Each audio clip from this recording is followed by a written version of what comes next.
Here?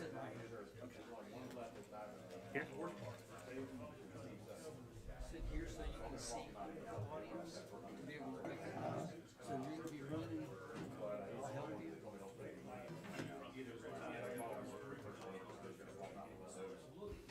There we go. Yeah, look at Go the ahead panel. and sign in.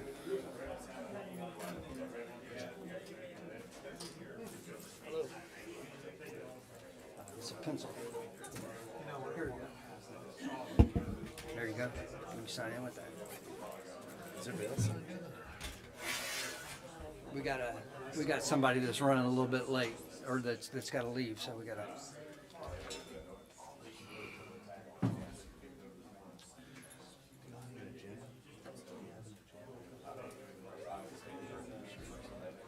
Okay, you know how to set the recorder? The one in here? Yeah. You got the thumb drive in there already? Okay, we're gonna get that. We're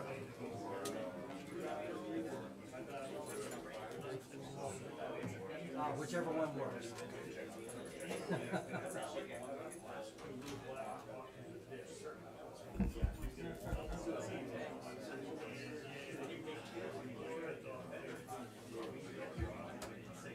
Got your phone off?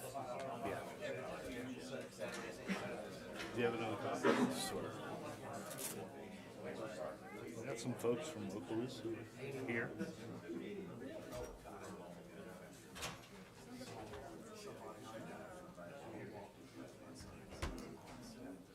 We're gonna do the meeting minutes after. You call roll first, then, to make sure that we got a quorum, Right. and we'll ask them to stand. Yes.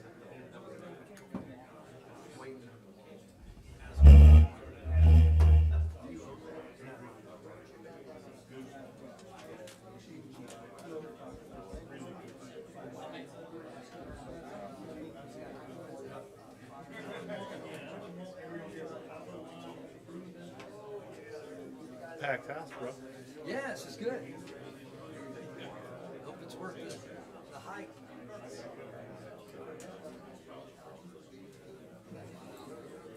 We're going.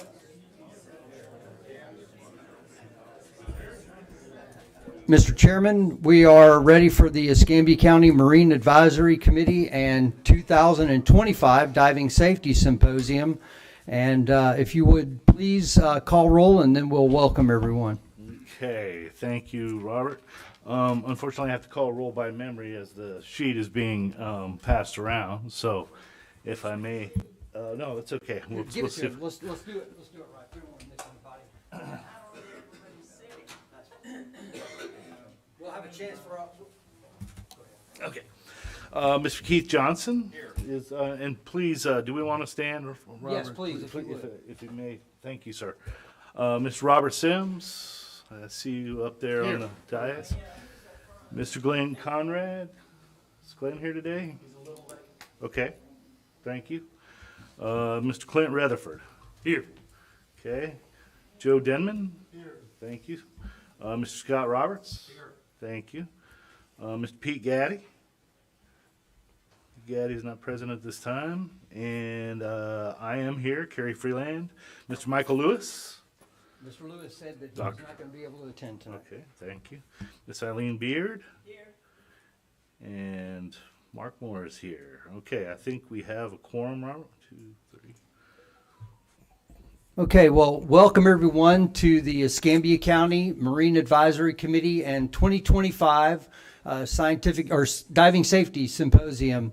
I'm Robert Turpin. I'm the Marine Resources Division Manager, and I assist the Escambia County Marine Advisory Committee, whom are a committee that are appointed by the Escambia County Board of County Commissioners and the county administrator to give strategic guidance to the county in marine-related resources. We're going to do the Escambia County Diving Safety Symposium a little bit differently tonight. And I hope that with the people here in the audience and the panel up there, that we can engage in a very thorough and robust discussion over the challenges and the resources for the prevention, preparation, and the potential response to diving incidents. And by diving safety, we are incorporating the entire spectrum of all the information that's available to the divers, and we hope that divers make themselves available or avail themselves to that information. Would you hit the slide, please? So in order to help us organize this, I put together just the way that my mind thinks about the diving from the dive shop owner all the way down to a physician who's treating a diver. So I've selected a number of folks in our community that have some experience in all of these roles, and I've put them on the seating chart is kind of follows this continuum. So I'll just go down the list, and I'll ask our panelists to please introduce yourselves and give us a little like a 1 minute overview of what does diving safety mean to you, and what is your role and what is your agency's role in diving safety, and then we'll engage in some discussion. So first, our dive shop owner. How you doing? I'm Steve Bemmer, I'm co-owner of MBT Divers, instructor there. I think I've got a couple of our instructors here as well. To us, basically, the training is most crucial. If they're trained properly, then they're probably going to have a better outcome. And I think training here in Pensacola is pretty good. We get a lot of divers from all over. We don't know their training. One thing we've seen a lot of is people coming out not having a dive watch or a dive computer. Well, that's on the professional to catch, and if they're not properly equipped, they're not gonna be set up. So I think questions and answers early on are just your best prevention. Okay, thank you. And our dive instructor. Hi, I'm Robert Sims. I'm a contracting instructor with the Dive Pros here in Pensacola. By trade, I'm a paramedic. Been going on 50 years this month in that area. Teaching the last 5 years in instruction. When you ask about safety, the biggest thing about it is being able to do our industry, being able to do our hobbies, and come back and have dinner that night. So that's how I look at safety. Okay, and our charter boat operator or boat operator. Yes, I'm Captain Andy Ross with Niue Dive Charters. I've been running dive charters for 13 years out here in Pensacola. Been in Pensacola diving for 21 years. Have a 100-ton captain's license, tech certified down to 150. So I've seen a little bit of that. And that primary reason I got that certification so I could understand the tech diver when they got on our boat. We spend a good bit of time giving a really good briefing to make sure that the divers that do come out are reminded of their skill levels when they come out, so that we can avoid any kind of safety issues. It'd be surprising how many people come down here that haven't dove in a while and they forget to do things like even check their air and stuff like that. So we're by no means instructing, but we're just reminding them of how to dive safely, and we're there to help them out. Okay, and our dive master. Good evening, everyone. My name is Paulo Guio. I am a dive master, scientific dive master at that. So I was a scientific diver before I became a scientific dive master, and I do this primarily for Escambia County. The agency is tasked with deploying artificial reefs and inspecting them. All the divers are scientific divers. So having been a scientific diver first, I understand what their role is. My role is to make sure that they do what they're supposed to do without having to worry about, I'm not going to say about safety, because nobody hands off or hands over their responsibility for safety. It doesn't matter who's on the boat, you're responsible for your own safety. I'm there to make sure that you're doing what is supposed to be done. So when we're underwater, I'm constantly checking gauges, I'm checking their gauges, I'm checking my gauges. Everything's centered around the weakest link. And so whoever is sucking up the air the fastest, that's who I monitor. And I'll our protocol is be as conservative as possible and get the task done. The task doesn't supersede safety. If we are running out of time, we do a recall, we go back to the surface. We can always come back and dive again. We don't have time to have an incident. So as the dive master, my responsibility is make sure that everybody gets back to the boat safely, back to the dock safely, and back home. Once they leave the boat, obviously my responsibility kind of ends, but there's still follow-up. So task before you get on the boat, all the way through to after you get off the boat. I'm there to make sure that everything gets done according to our standards. Okay, thank you. And for the panelists, if you would use the microphones. Paula doesn't need a microphone, but we're glad that he reminded us all that we have a little microphone there. Next is our risk manager. Mark Bartlett, Risk Manager for Escambia County. I think the most important thing that I've been working on since I've been here that hasn't been done, Marine Division's a step ahead, but prevention. Do things before you get out there. Have your checklists. Do the checklist. Do it before you leave the dock. Do it when you get out there. Do it right before you dive. If you continue to have those kind of checklists and those kind of things each and every time, don't skip it. Each and every time, consistent. That's when you guys stay safe, because y'all know when you go dive, it can be life and death if you make a mistake.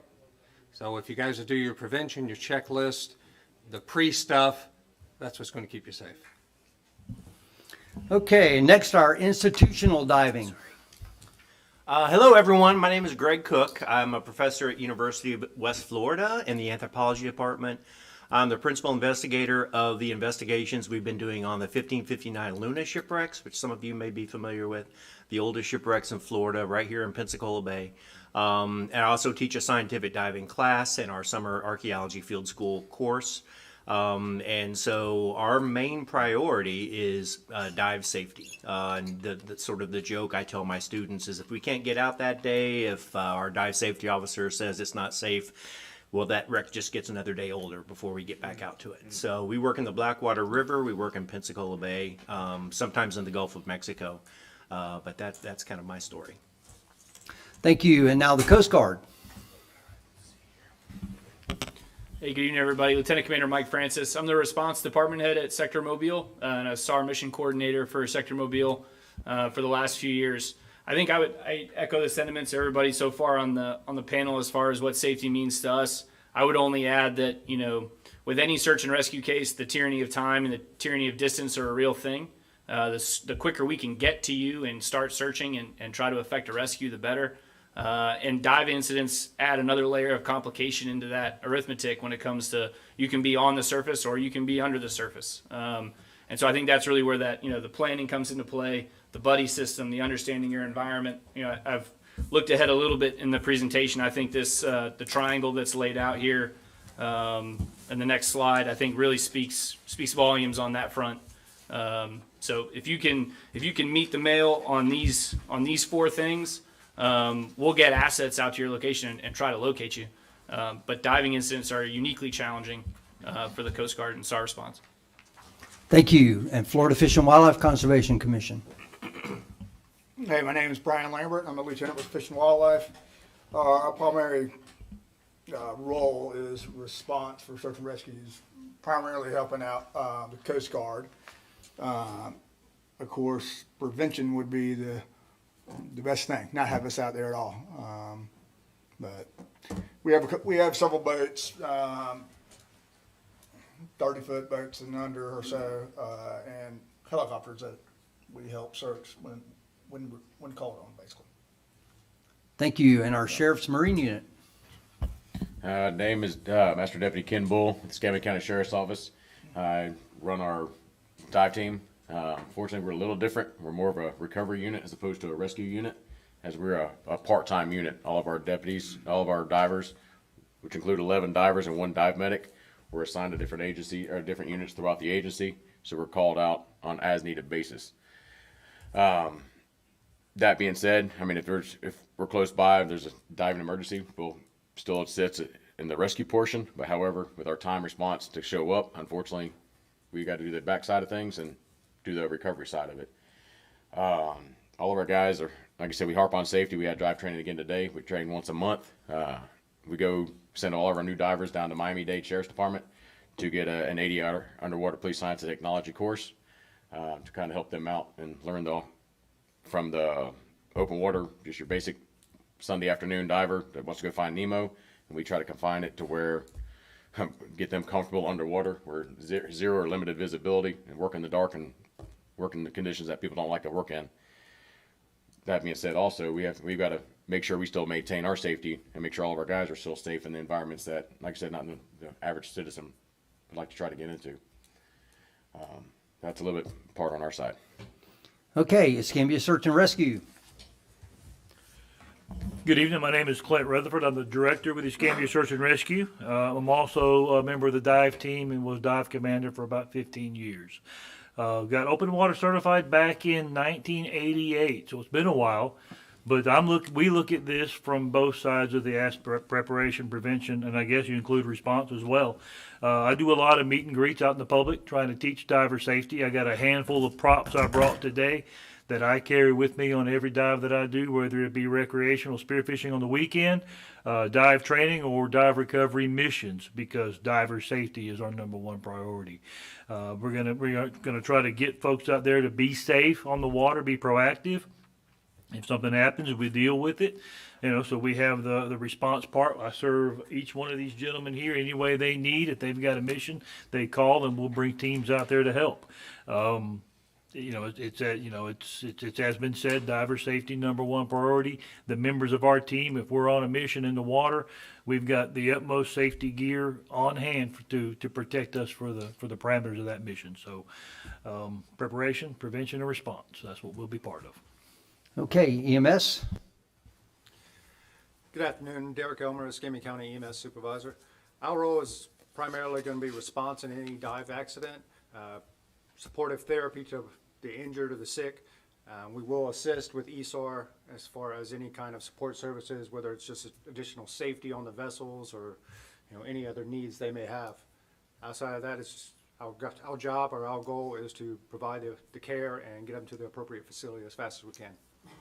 Okay, and finally, our hyperbaric physician. Hey, great. Thanks for having me, Robert. My name is Michael Lott. I'm a physician with the Air Force.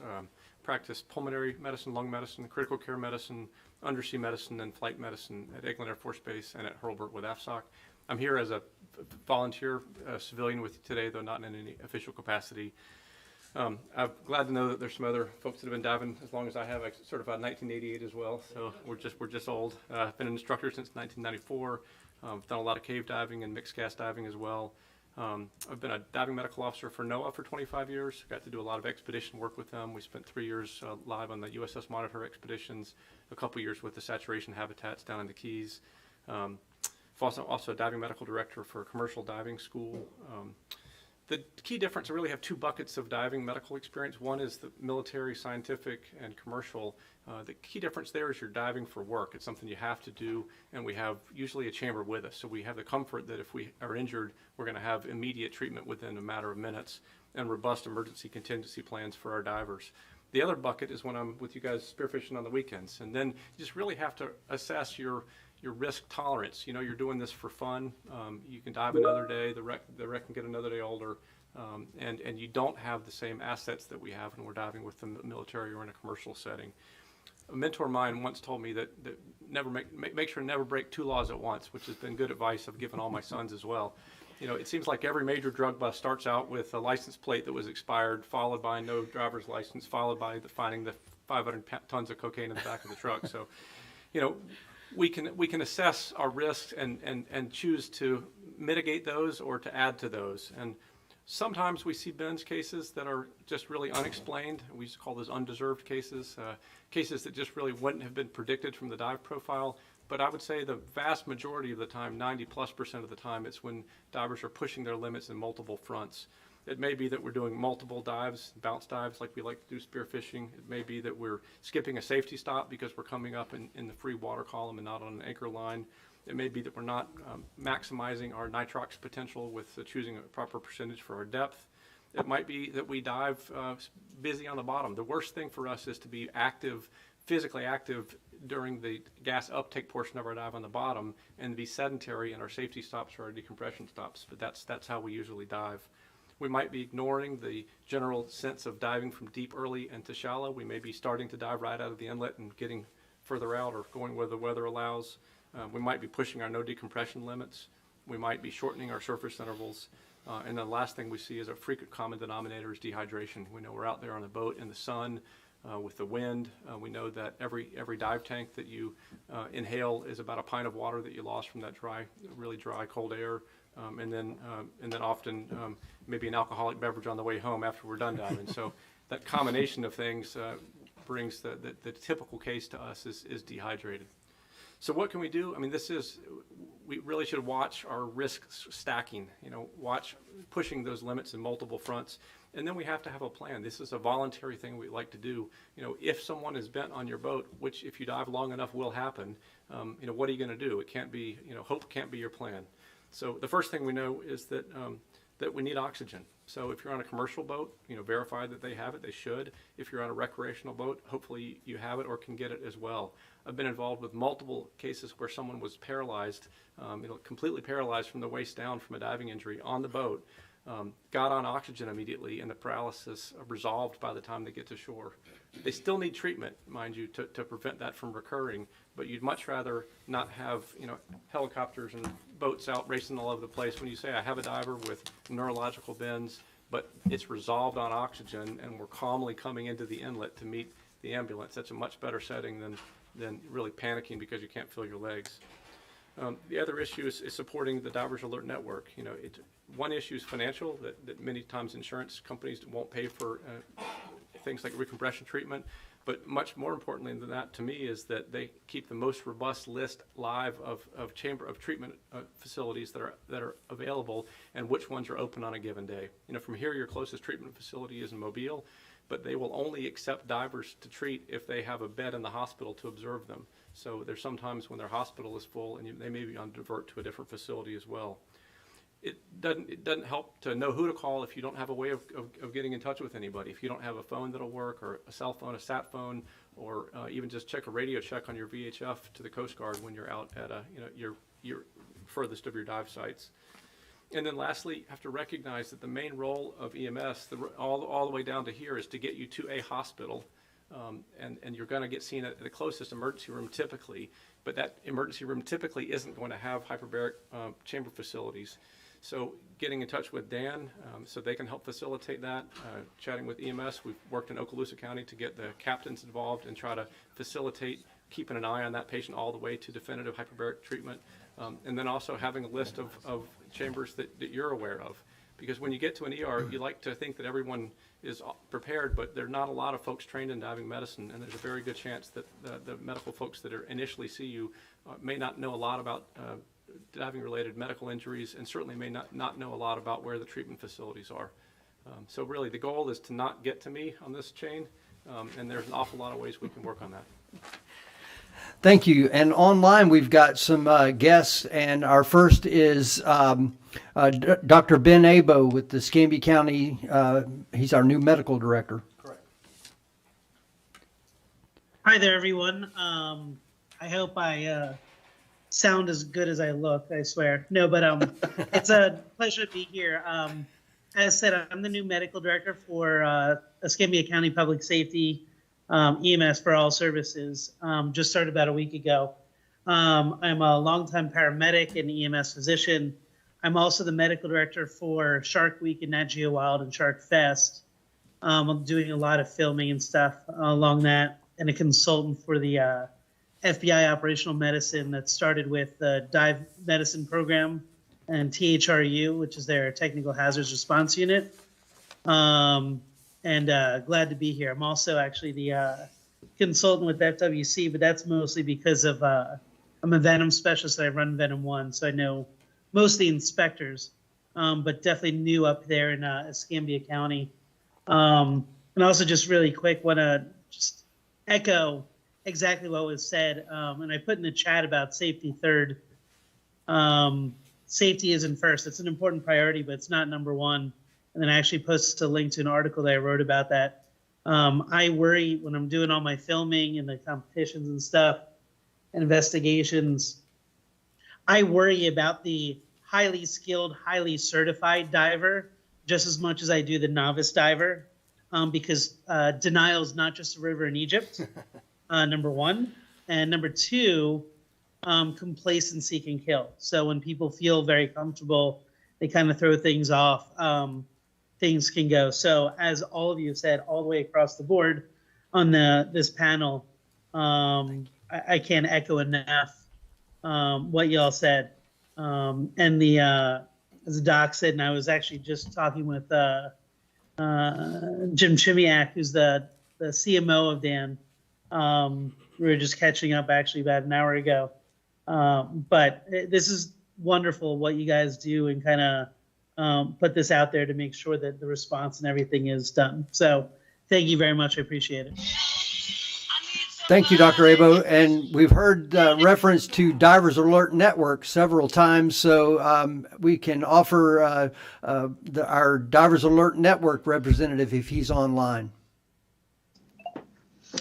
Hi, yes, I'm here. Good evening, everybody. I'm Matias Nocheto. I'm the VP for Medical Services here at DAN. Thank you for the invitation. As you know, DAN has been around since 1980. We started as a non-for-profit, as a spin-off from Duke. And this is a non-for-profit that the concept was to work, and I'm quoting our founding father's vision, to work as a poison control center for divers. And that's essentially what we do. Well, our poison, of course, is not toxins, but decompression injuries.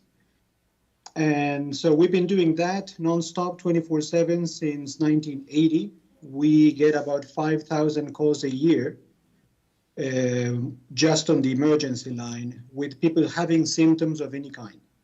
And whether or not that is dive related, that's secondary, right? But I mean, they think this is dive related and they're calling us to try to find out what may be going on. And just like what happened in 1980, that diving medicine is not taught in med schools, the same thing happens today. So oftentimes we get calls from ER physicians anywhere in the world when they're evaluating someone with symptoms following a dive, and they're trying to find out if this is DCS and then what's the best course of action. And so, yes, like Dr. Ott mentioned before, we have a database of chambers, where the chambers are anywhere in the world. We try to keep track of just those chambers that are willing and able to treat divers. If we know of a chamber that is a freestanding chamber in Florida that does just, the wellness thing and off-label stuff, well, they're not going to be treating divers. We're not interested in hearing from them anyway. But so even the Navy trusts us with trying to find a chamber anywhere in the world at any given time. So happy to help. Like we always say, if you need us, it's because it's too late, right? We try to make sure that people don't call the hotline. We're trying to prevent people from getting injured. So, happy to help in any way and clear up any confusions on what we can do and what we can't do. We're not there, so we can only make recommendations based on what we hear. When we're on the phone, our only clinical tool is our ears and what lies in between them, right? So our knowledge, how we can put these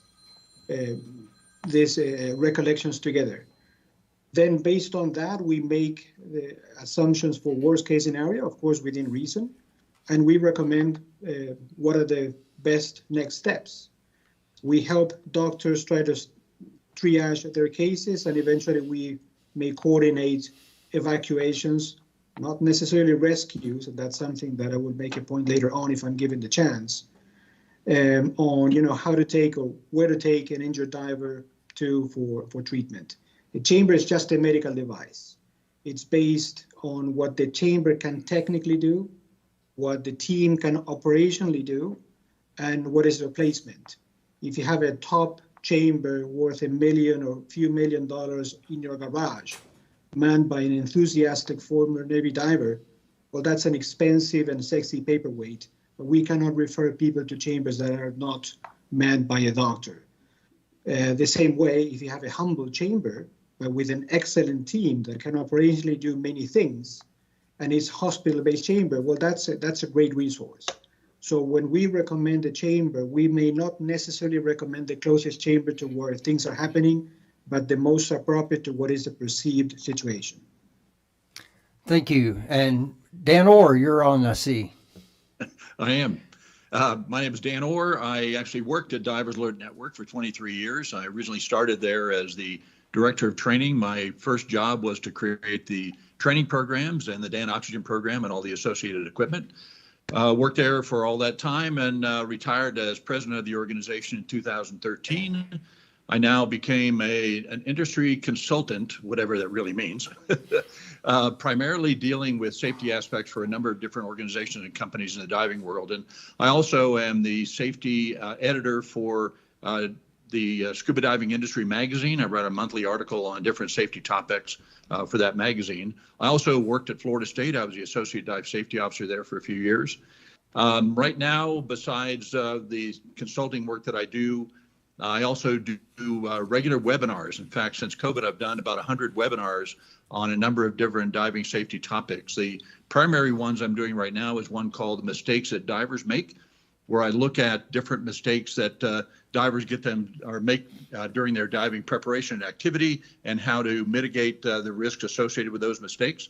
Also, because I sort of represent the older diving population, I do a webinar on the safety issues for the older diver, which is pretty popular now, people my age. And there may be even a few that are older than I am too. But I do a lot of consulting work and I try to help wherever I can. And I'm glad to be part of this, and my expertise is there for you to use. Thank you, Dan. And I see we have Keith Milley from Florida Fish and Wildlife Conservation Commission. Yeah, thank you, Robert. My name is Keith Milley. I'm with the Florida Fish and Wildlife Conservation Commission Division of Marine Fisheries Management in Tallahassee. I'm the administrator of our Artificial Reef Program, but I'm also a member of our agency Scientific Diving Control Board. We have about 100 scientific divers across our agency, and I'm the Northwest Florida Unit Safety Dive Manager. So thank you, Robert, and I look forward to this symposium. Thank you. And as you can all see, there's a quite a bit of expertise on the panel, but this is certainly not the limits of our expertise in the room. We have other folks. I see other dive shop folks out in there, other dive boat owners and former dive shop owners, and lots of Coast Guard and agency people. I see folks from Ocean Strike Team, and we really appreciate everyone's attendance tonight.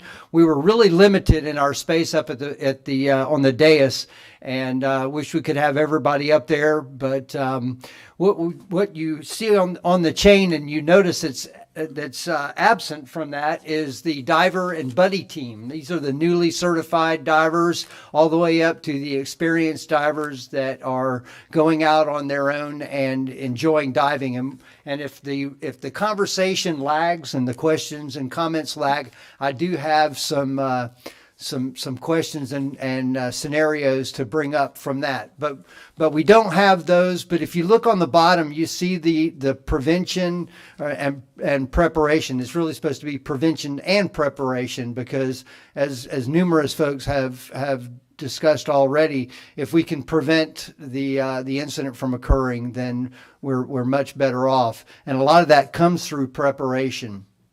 And the response can go all the way to that diver and that buddy team who are in the water together. And let's say if one of the divers has a gear malfunction and the other diver can assist, then it never goes to an accident. So we'll talk about that a little bit later, but I do want to make mention of a couple of other. I think some of our panelists have described this diagram, and this is something that I put together as a way to help me as Escambia County's scientific diving officer of organizing our dive program with these major four components: the diver himself, the buddy team, and the equipment and the environment. And there are a lot of variables and a lot of items that are on this diagram. But again, it goes to the attitude of preventing an accident,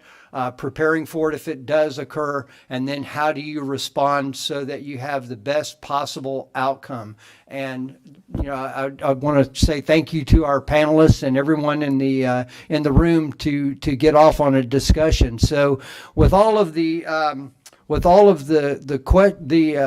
comments that have been made up here on the dais, I'd like to open it up to the floor for anyone with any questions. Maybe that you've got a question that you haven't heard an answer to. If you would come to the podium and give us your name and address, and we'll turn the mic on. There's a little icon on that bottom panel there. Oh, the man behind the curtain, our CMR, he's already turned it on for you. It's on? Okay. Hey, everybody. I'm David Morris. I've been here about 5-6 years now. Frequent customer of Dive Pros and Cat Manny with Niue. And so when I first started diving and I was visiting before I moved here, I was trying to do my due diligence after my training and do my dive plan. And so out of curiosity, I called the local hospitals about the emergency planning if you need to go, because I had always heard don't trust the hospitals because they might not know your condition or how to properly get you to a hyperbolic chamber or any of those. And so I called, and I was actually surprised to find out that they were not familiar when I said, what do you do if you get a dive incident showing up in the emergency room? So I guess my question is, we're all familiar and the medical personnel are familiar, but as much as I love Captain Andy, and I don't expect to wake up to see him holding my hand in the emergency room directing the personnel, what efforts are made to make them aware on a regular basis of procedures? Because I'm not sure I would be able to rely on my wife in whatever condition she might be in if I'm unconscious or in a situation to make sure that proper procedure is, I guess, carried out. Just kind of. Sure, the challenge, thankfully, it's a blessing and a curse, right? Decompression sickness is relatively uncommon, about 1 in 10,000 dives. So if we were to look at, I don't know if you have statistics for this county for how many decompression events you had last year? A handful. Yeah, it's a handful. So say you had 3 cases last year, how many hospitals do you have in the county? 3. So that would be an average of 1 case per hospital. And how many emergency room physicians do you have at that hospital? And I would think the churn, hundreds. right, with people Yeah. going in and out, personnel. Yeah, no, is there an ongoing effort for relationship? There are those of me that, I went to medical school to be involved with diving medicine. So there are a few of me. Right. There's a lot of people where this is a topic that had 2 sentences in one of the 500 textbooks in medical school. It's just a rare disease, and with an infrequent incidence, it's just not realistic to expect every person that you meet in an emergency medicine capacity or in a hospital setting to know a lot about it. Well, I apologize. So the question really was just being in this area. Yeah. I would have thought that there was more of an awareness with the hospitals and a regular relationship, just because this is a dive community, and Yeah. I'm just kind of curious. So I'm coming from a county over, so I can speak better to Okaloosa County than the county efforts here. But we have, on behalf of the county, and this is as a volunteer and myself, we've met with, representatives from every hospital and talked to them about their hyperbaric plan. There's still every year there's going to be X number of new people that are moving in from out of the area. Frequently, hopefully, sometimes you show up to the hospital and you have someone that's very knowledgeable about this issue, but frequently you're going to count on poison control. So I'm a lung doctor. I don't know much about, Drano poisoning. So, if I am stuck in a situation where the unlikely situation where I'm called on to deal with Drano poisoning, I'm going to call poison control.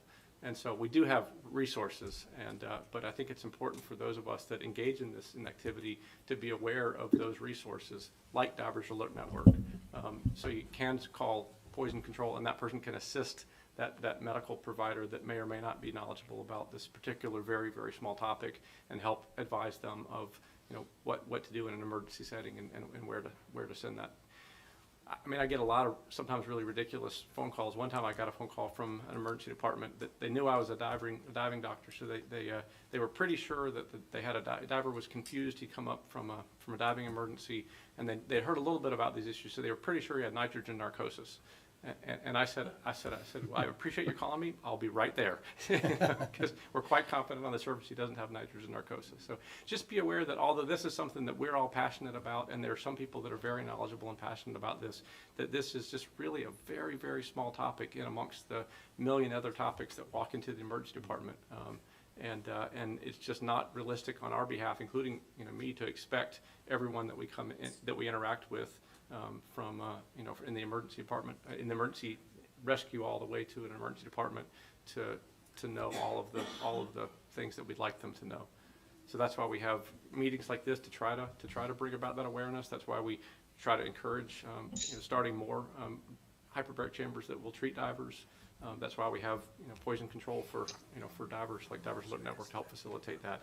In Okaloosa County, we ran into the same issue that every county every coastal county in the United States has run into, where the EMS's primary role again is to get them to an emergency department, but then that role is usually over, and so they came to us and asked, well, how can we shorten our average time to treatment? And in Okaloosa County, historically, from injury to hyperbaric treatment, that's 12 hours, which is terrible. We'd love that to be 2 hours.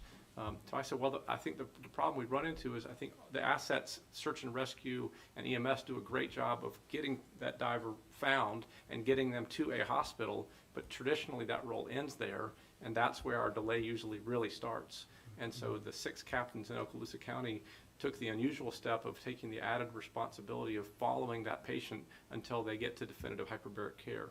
So they're not primarily responsible for that patient medically, but they stay in touch with the hospital, stay in touch with Divers Alert Network, and help to facilitate that secondary transfer from that initial hospital to a hyperbaric facility. So lots of places have tried to figure this out a lot of different ways.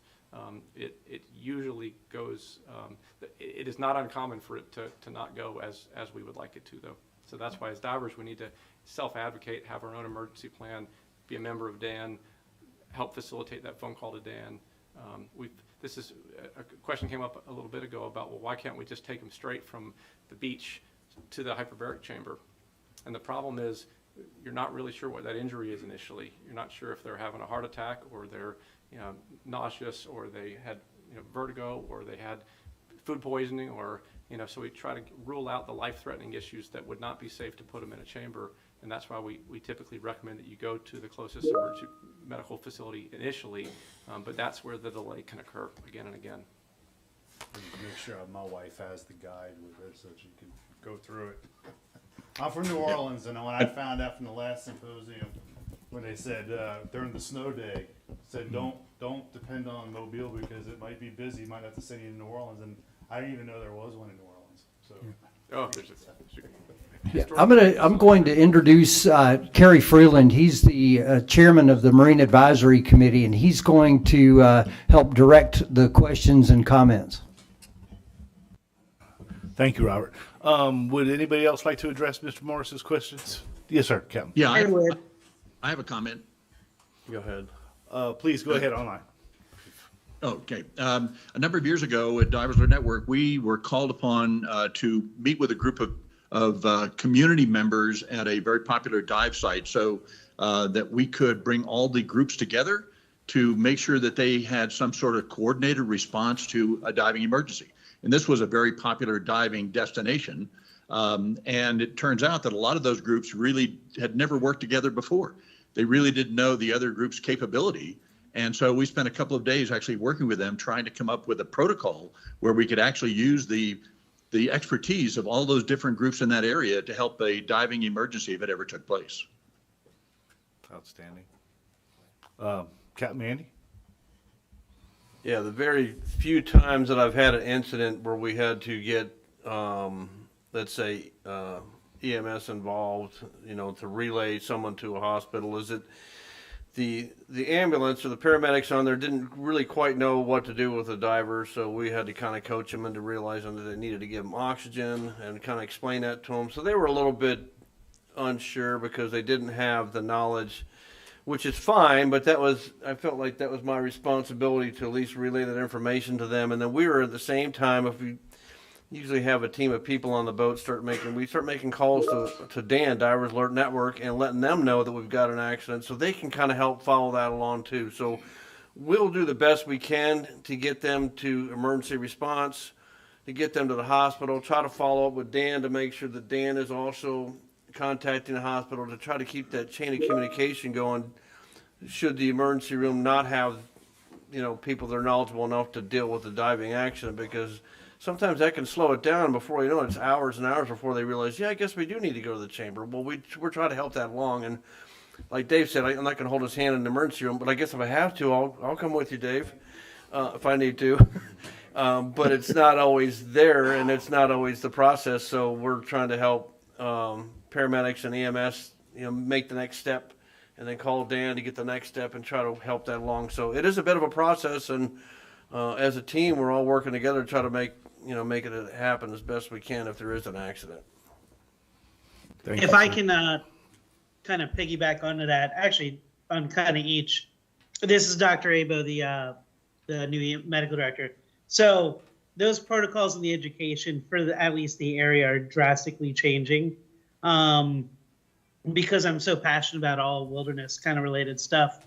Heck, I was one of the co-creators for the Wilderness Paramedic Honor Certification internationally.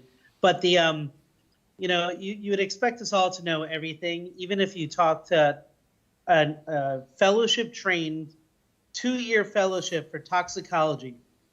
Less than 9% involves envenomation. So not even all poison control centers or the toxicologist are created equal.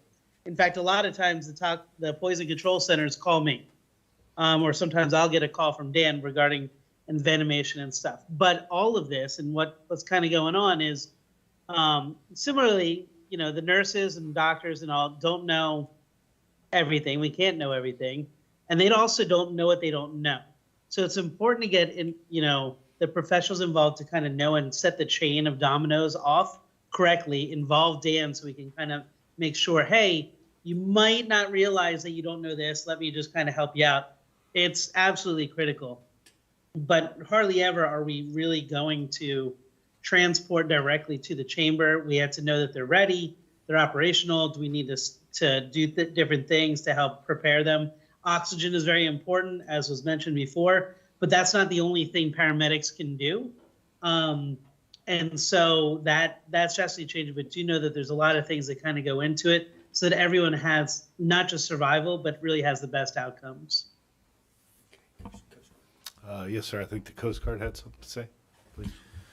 Thanks. I would just state that the Coast Guard command centers actually have step-by-step checklists for dive incidents, and part of those checklists involve contacting Dan and contacting a flight surgeon. So, where you may, I can understand like showing up to an ER and the ER not necessarily knowing what to do in that situation, or a spouse or a buddy back on the boat, or maybe an inexperienced captain back on the boat doesn't exactly know what to do or is kind of freaking out. The best advice I can give that individual in that situation is to contact emergency services, right? Call 911. 911 will relay that call to the Coast Guard if that's appropriate, or call the Coast Guard directly on Channel 16, and we can start that conversation about, what exactly is the person suffering from and what exactly do they need. But those processes exist, and so that individual on the boat shouldn't necessarily feel the need to diagnose and fully understand and have a complete picture of exactly what the condition is.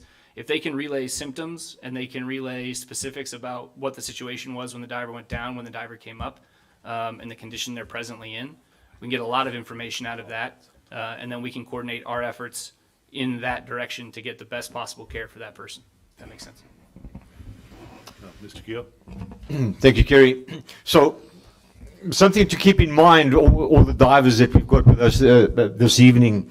What we do on our boat, every diver has got a slate on that slate, which is personal to that diver, all the vital statistics of that diver on that slate.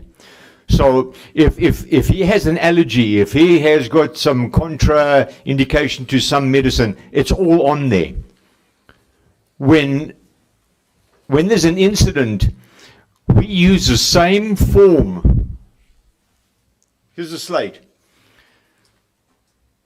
with written with indelible ink so it doesn't smudge. If we have an incident, the forms that we use are exactly the same forms that Dan has. So if we do a neuro test and Dan's on the phone, we're both reading from the same piece of paper. That way there's no, but I thought you said no, is it his left or my left? No, everything is according to what's in that form. So Dan and myself, or Dan and whoever's involved on that boat can follow word for word, and a full report gets generated. When we get ready to hand over to or off to EMS, they don't have to reinvent the wheel. I remember in the Army, one of the things that we did when we handed over on the Kazovac, we actually put a Band-Aid on the patient's forehead, and on that we would specify what drugs were administered to them and at what time. So whoever gets that patient has got this traveling with them and that full neuro report. So by the time they get to ER, that doctor doesn't have to try and guess what happened here. He has to read what has already been prepared, and it sure cuts down the time and the uncertainties. So it's a small thing, but that kind of documentation can go a real long way to helping the diver and helping the folks at the hospital and or EMS. Yeah, thank you, Paulo. And that's yours, by the way, so make sure all the information is correct for our dive-in this year. Another piece of information that we include in that is the diver's profile, so that the medical doctors understand what kind of exposure and what kind of dives that we've been doing, including the times. And then we'll put the dive computer on there as well, and then we attach that to the diver, so that goes on their wrist as they are being transferred either to the Coast Guard, FWC, or whomever is along that chain of care, so that information is captured and maintained. So, any other comments from the panel?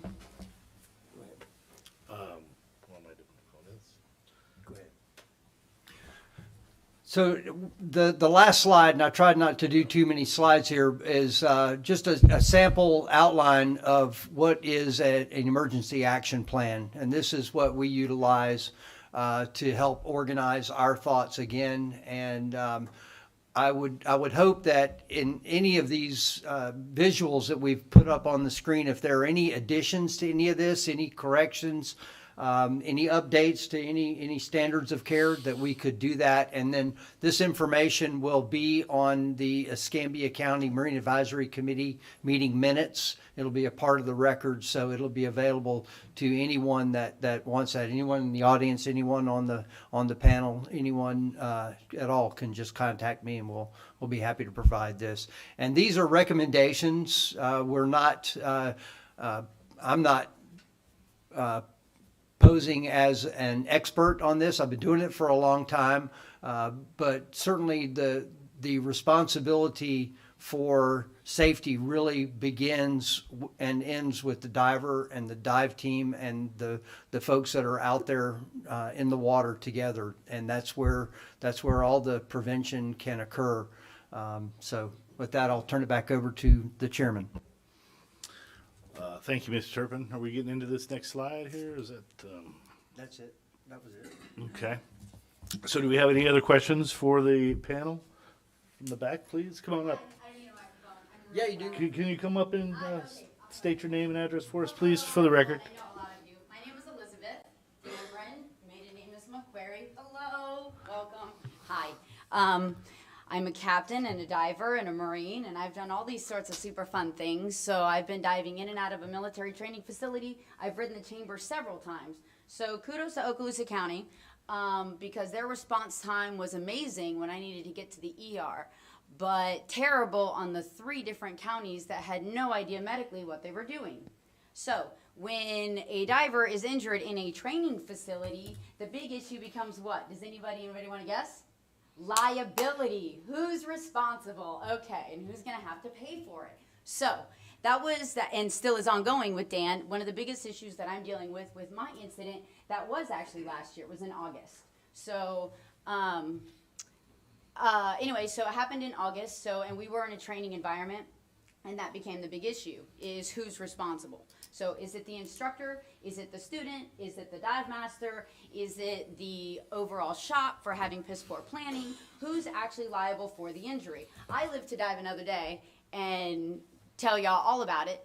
I had a really serious injury actually in San Diego. So awesome La Jolla Shores for those that are familiar. So, and the chamber response and the response to get from Camp Pendleton flew down to Coronado Island to ride that chamber was a completely different experience. So the biggest thing that I'm seeing lack of is knowledge medically. They don't know what they're doing. They have no idea what they're doing. And especially when it comes to a training environment, nobody wants the liability of figuring out who done it or what do we do. So I was actually seen in 3 different counties for this particular dive incident in August, and that's where the biggest issue comes in at. So things that I have noticed from lessons learned. So the question isn't so much of what are we going to do about it, because that goes unsaid. We got to fix it because it's still broken.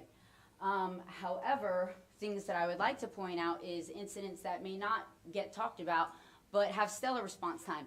Incidents that happened on boats or off boats. It's amazing how, the Coast Guard can get to people right away, but what we don't have is the connection between the training environment and the real world scenario. We still have a serious lack of that. The other thing we have is we have a serious lack of what the medical implications are when somebody does very seriously get injured, because it is not a common injury and it can affect somebody, especially somebody that may be in a military environment when, for those that are familiar, your whole mindset, your whole everything, it's totally different.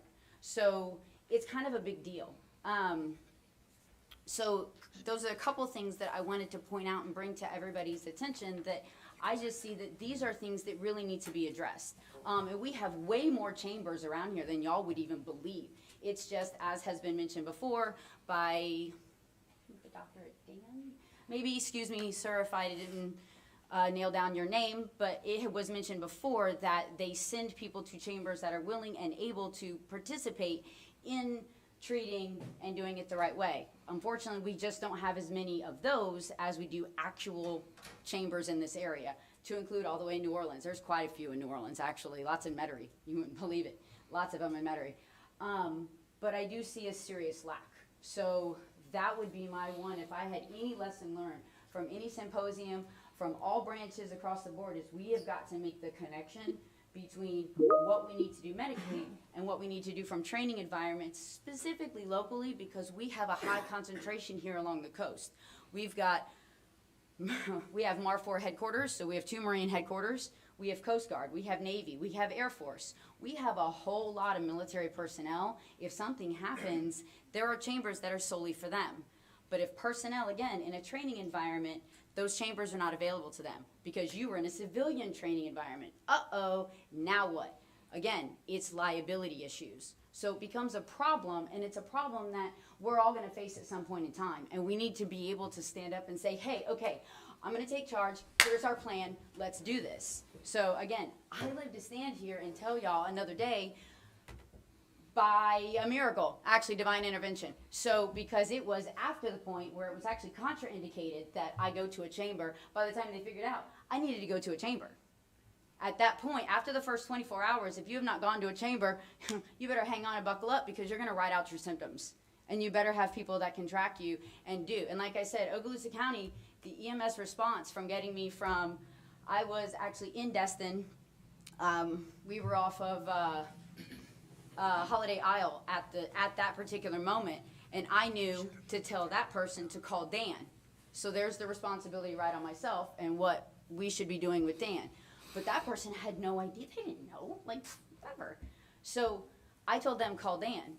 Again, Okaloosa County was there in a heartbeat. Boom, let's go. And I'm like, but I was coherent enough to know to call Dan, but my symptoms were, it was wild. And I'd had it before where I'm seeing doubles and triples of headlights and taillights, the feeling in my arm and my nerves kind of go numb. It's really a wild situation. Real quick though, boom, we were there at HCA in Fort Walton Beach. Unfortunately, they didn't know what they were dealing with. So I just got pumped full of who knows what meds because they didn't tell me, because I didn't go with anybody, so they didn't feel the need to tell me. And then I just kind of left in a room to detox essentially. And I'm like, y'all, I'm not hungover. I'm knocked out. There's a total difference here. Again, so I ended up going back for a follow-up, talking to Dan the whole time, and giving the phone to the providers and telling them, hey, I need you to talk to these people because this is really serious. This is a big issue. And if you're not familiar, it's okay to say you're not familiar because my life is on the line, or any number of dive teams or dive team members. So it worked out. It's just that by the time they figured out that I needed to go to a chamber or would really benefit from that treatment, time had passed. Then it was contraindicated, and it took months to get over it, what I was dealing with, which is great because it took a lot longer, before, but then again, that was real serious, and I was riding a bigger chamber in Coronado, so totally different situation. Anyway, so I appreciate y'all listening. Like I said, I know a few of you, and I worked with a few of you, and I love this community. I grew up in it. My dad was a diver. I became a diver. My next generation are divers. So it's something that I'm really super passionate about, and I want other people to realize because our area is very, very special as opposed to other areas in the world. I mean, if it wasn't, we wouldn't have the SS United States coming here. So, and having access to that. So, again, my beg and plead would be please offer some sort of CME or some sort of mandatory something where people understand how serious it is so we can connect those links together, because it could have been my life and I could not be standing here and they would be without a parent. So regardless of liability, I got hurt big time. Whether they wanted to accept liability or not, heck, Dan is still trying to pay the bills, but they didn't even bill correctly. I can't even get a list of the ICD-10 codes. Elizabeth, did you go to the hospital without, did they know that you were in a diving accident? Did they know that you were diving? Did they have copies of your profile, that sort of information? No, sir, they didn't even ask for it. Yeah. So I offered the information that I could spit out quickly to them to let them know what was happening, but they just kind of took charge and did their own thing, and at a certain point, I mean, I was actually put to sleep in the ER. That's very unfortunate. It One is of the incredibly things that we've unfortunate, because it could have recognized is the time to get to the chamber is one Yes, of the sir. biggest issues that we're having Yes, in sir. this area. And there's a lot of education has been put forth to EMS here recently, and it was recognized a few years ago. Yes, sir. And so they're just now starting to get a little more informed. And years ago in the Destin area, EMS took a patient off of oxygen because it had not been prescribed to them.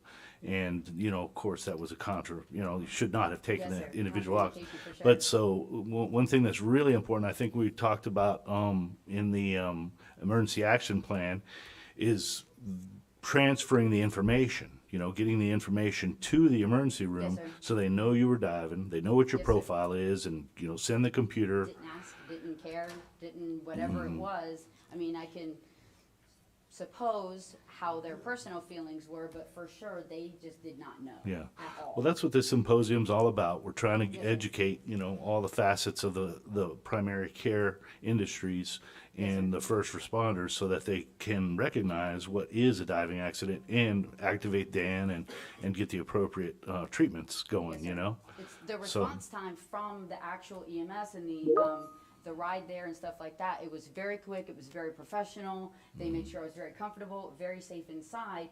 It was the lack of knowledge once I got to the facility. Yeah. What do we do now? When you were taken to emergency, the emergency attendants did not have that information, sir. right? And they So it would have didn't been ask. very helpful. Yes, sir. It would have been very you know. helpful again. So- I mean, it could have cost me my life. Thank you very much. Yes, sir. I'd like to ask if any of the folks on the panel would like to address this. And we do need to keep, we got a lot of ground to cover, so we're going to ask about 3 minutes on the conversations in Oh, the yes, sir. future. Thank you so much Thank you for very listening. much. I appreciate it. As you see, it's kind of a personal issue to Yeah, me. I'm oh, yeah. passionate about it. Obviously. Thank you. We all should be. Yes, sir. Thank you. Thank you so much. Anybody on the panel like to address that, please?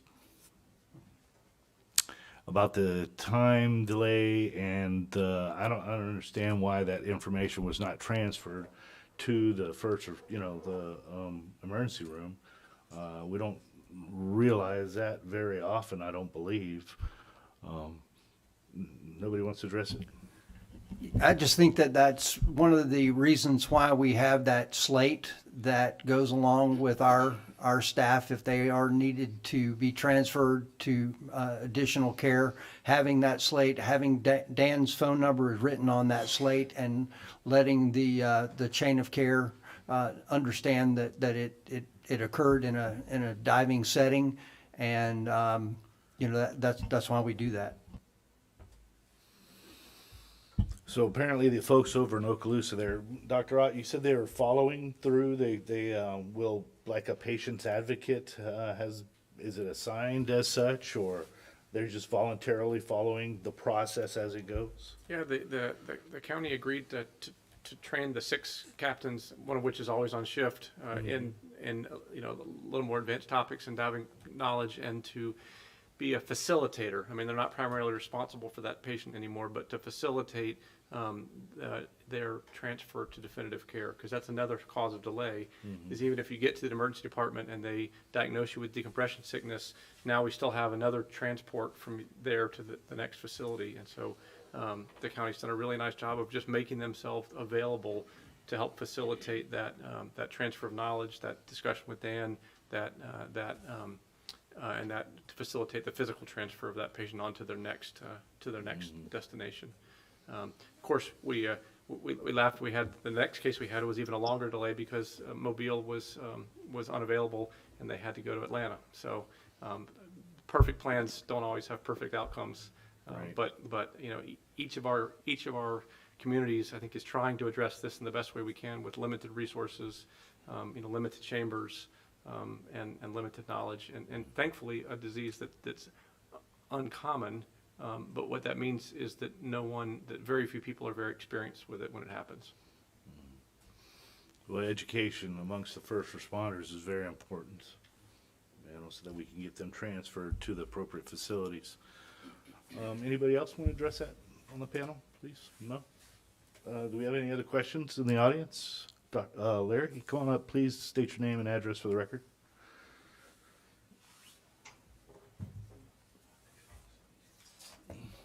Larry Garcia, 2424 Sweetheart Lane. My question is specifically to the Coast Guard in a search and rescue scenario. I spend a lot of time out in the Gulf, just about all of it live boating. As a boat owner and a diver, number one threat is always losing a diver. On that note, what frequencies do you monitor? You have boats, you have helicopters, you have fixed-wing aircraft.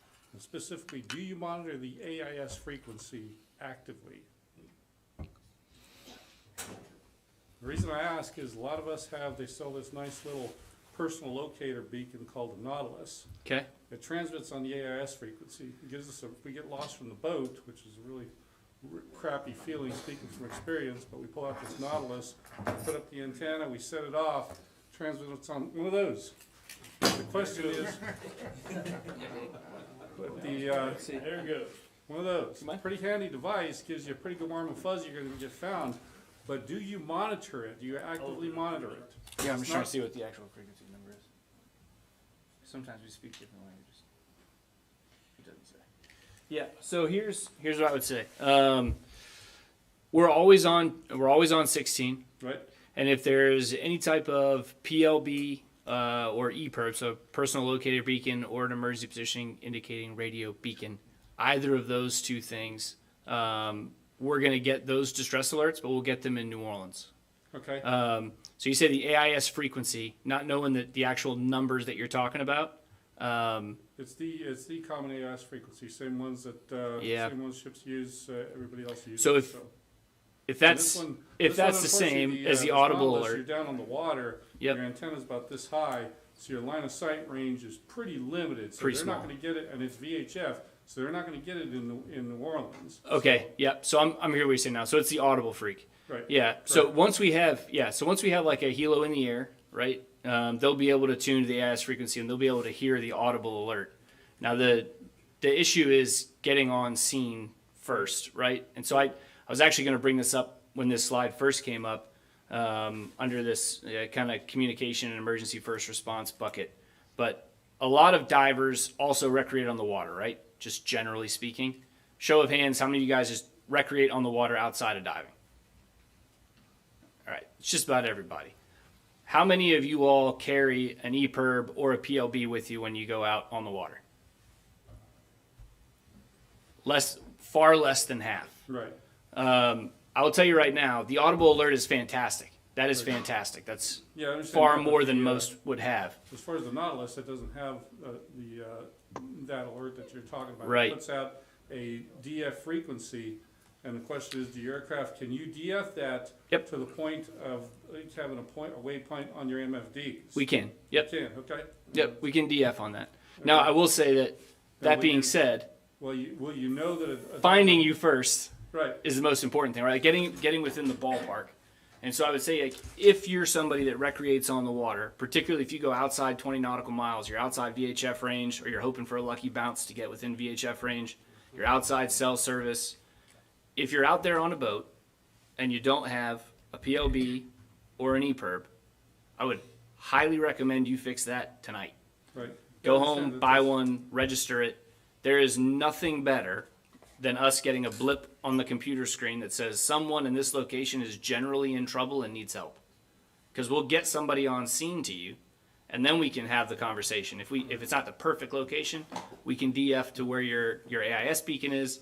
But like if that, like say that EPIRB is on your boat, and your See, buddy's on the We're still boat. talking about the boat. We're talking about the boat is in one spot, and unfortunately the diver Sure. is in another, probably a mile or a couple miles away. Piece of and cake. the weather's probably rough. But the question is, also, are you going to talk to the dive boat on Channel 16? Absolutely. In which case he would hopefully tell you, hey, my guy's Absolutely. got a Nautilus lifeline, or he's got a Garmin. On that note, the only two personal locator beacons that are out there for divers are the Nautilus and the Garmin InReach.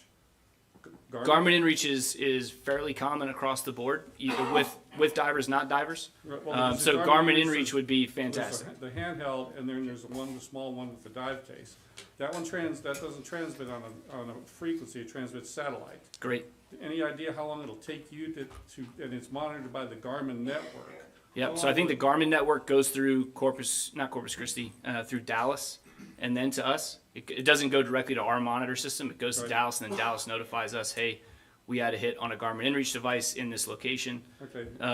But as far as like responsiveness goes, that whole system of you activating your Garmin, it going to Dallas, Dallas notifying the nearest RCC, that whole system of comms, less than 15 minutes. Okay, good. And so if we're talking what I about, hear. like I mentioned when we first started talking, tyranny of time, tyranny of distance, right? If I've got an idea of where you may be, it's going to take me significantly longer to find you than if I have a lat long that says boat is positioned here. Right. And if I get on scene and the boat is there, and I can talk to somebody on the boat on 16 and say, hey, does he have something we can DF on? Sure he does. I would also add to that, not going to DF on that if you're underwater still, right? So Right. Well, I mean, there's a lot like I mentioned earlier. This whole scenario is on the presumption that you're on top of the water. Exactly and right. You're lost from the boat. So Exactly right. If it goes you're lost under the water. So I think the buddy, right? The buddy team comes into play there. So making sure you actually have somebody on the boat that can articulate all of those things well enough. I would say being able to say, hey, this is the freak that is pinging on, so they can dial it in. At that point, I think it's pretty straightforward to DF onto them and get a hold of them. But nothing beats a PLB and an EPIRB. If that's a Garmin InReach, I would suggest getting a Garmin InReach if that's the two that work. Yeah, I mean, my takeaway is that my chances of you, to be honest, I don't have a warm and fuzzy that you're monitoring that PLB, that AIS frequency, because you're focusing on the EPIRB, which transmits satellite and AIS. Yes. This one does not transmit satellite. It Right. transmits Yep. only And that's AIS frequency. and that's strictly because I got to find where you're at first. It doesn't transmit on satellite though.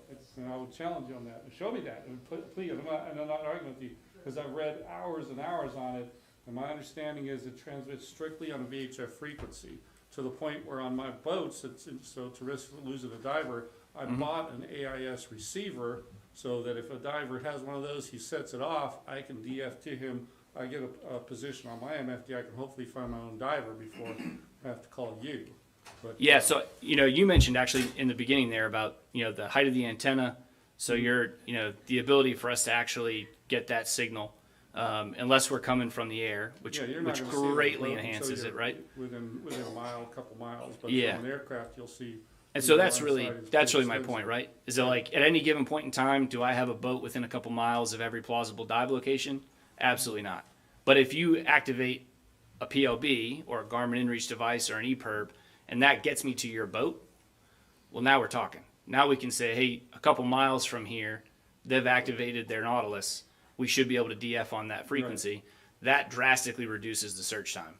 I guess So- my takeaway as a boat captain is I have an InReach and the PLB receiver on my boat, and if I lose a diver at the point I have to call you, I'm going to hit my InReach as well. Oh, yeah. Because based on that response time, you're going to come direct to my boat. Yep. Hopefully, talk to me on channel 16. I can tell you how long my diver's been lost, and I can tell you, hey, he's either got a Garmin InReach. Hopefully, he's setting it off himself, or he's got the PLB and he's tuned up the AIF frequency. Yep, if that's you're the not already ticket. monitor it. Yeah, you just described exactly how I wish every STAR case went.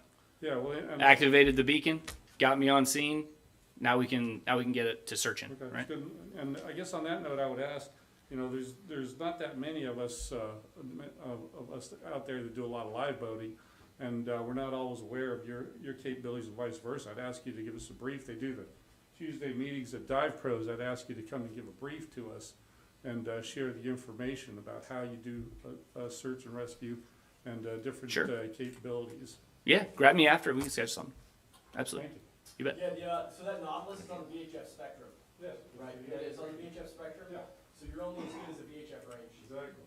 Your EPIRB's gonna be HF satellite communication. Right. So that's only as good as what, 20-something miles? Yeah, I mean, the antenna is Yeah. this long. Right. So sitting on the water, a boat's not gonna see it. An aircraft will see it. Right, line of sight. on there. Yeah. And that's my question, is one, are you monitoring it, and two, are you aware of when We are monitoring that. 156.525, that's a traditional selective calling frequency, so yes. And that's only as good as VHF frequency is gonna allow. Perfect. Yep. Thank you. Anybody else have a question for the panel, please?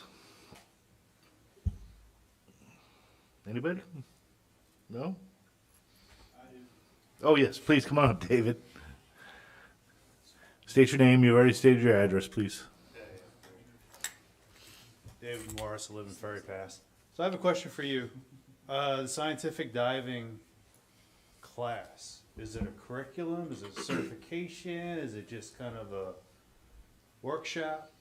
So it is a, if you guys can hear me, it's a class. We are members of the American Academy of Underwater Sciences. So that organization was established so that as scientific divers, we don't have to abide by commercial diving rules that OSHA would normally require, hard hat and all that kind of stuff. I mean, I've done that, but we don't require that from our students. So the scientific diving class is a class. Also, our archaeological field school is a class as well. So they are part of the curriculum. So it's a part of a degree program, so it's not like a separate class that you can just It's come like and an take, or- elective. Okay. So if you're a maritime studies major or an anthropology major or archaeology, in terms of the scientific diving class, we have a lot of environmental sciences, a lot of marine biology folks. We're very active in terms of maritime archaeology.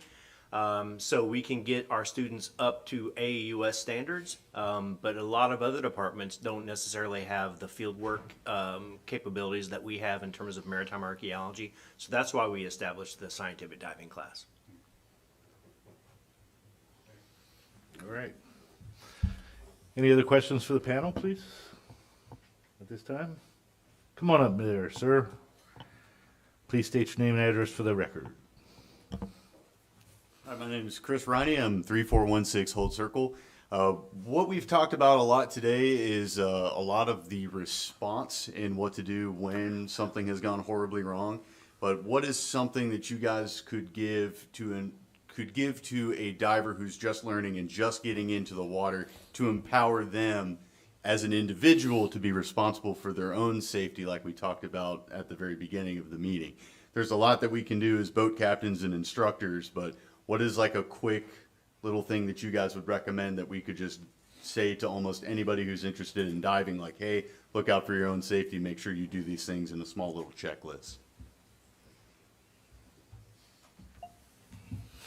Feel free to respond. Thank you. So, you said the magic word, checklist. Robert's going to pull up a checklist, and I'm sure he'll be thrilled to make it available to the public.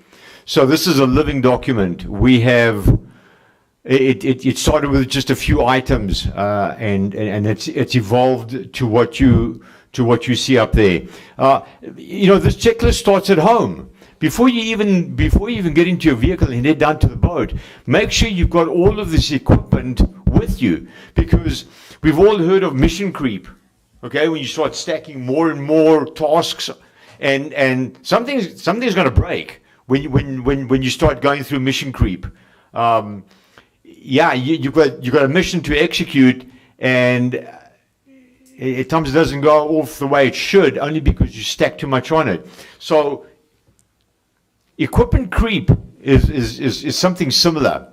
And so what I've noticed is, so diver A, well, he's forgotten an item.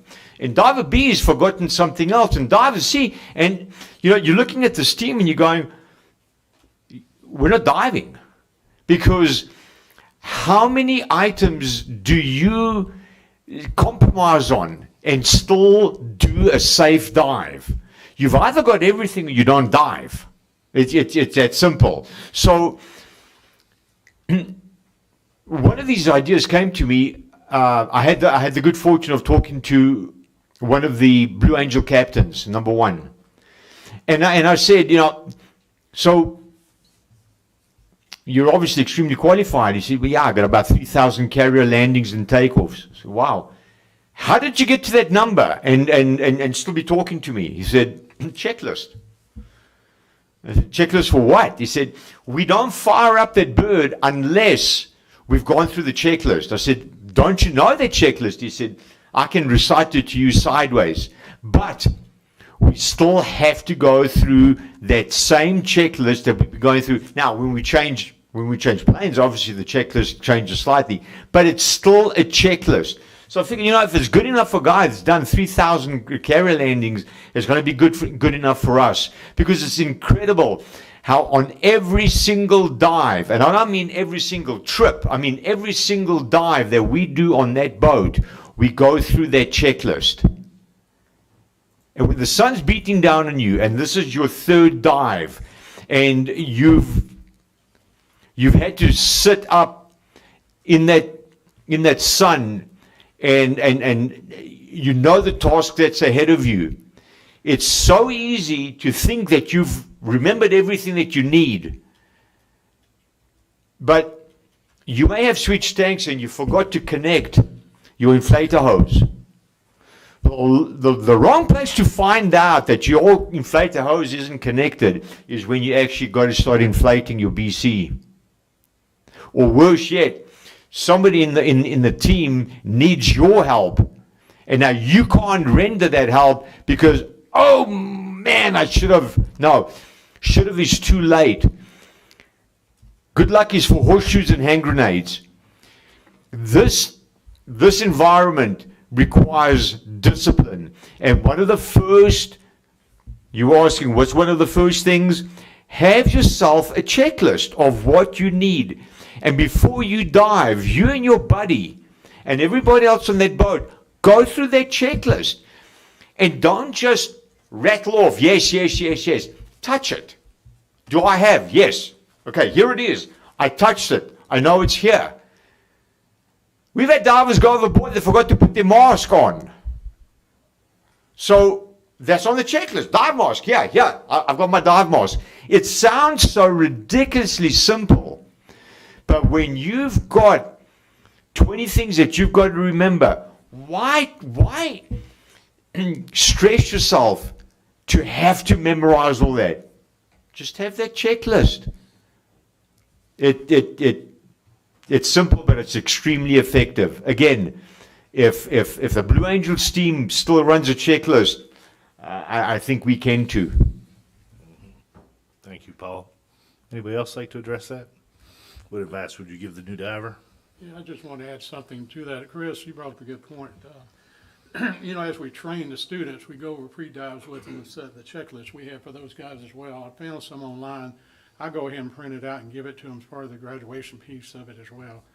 Hoping that'll reinforce, or highly recommend they get a slate to kind of go through that, because that's usually the first thing that happens a week later, like I've forgotten everything we do about pre-dives or dive planning, basically. So, yeah, good point. And I think as instructors, we can help reinforce that by supplying it to them as they go out the door. So, good point. Thank you. Thank you, I Robert. got one thing to say as well. Okay, Kerry? Mr. Orr, yes, sir, please. Go ahead.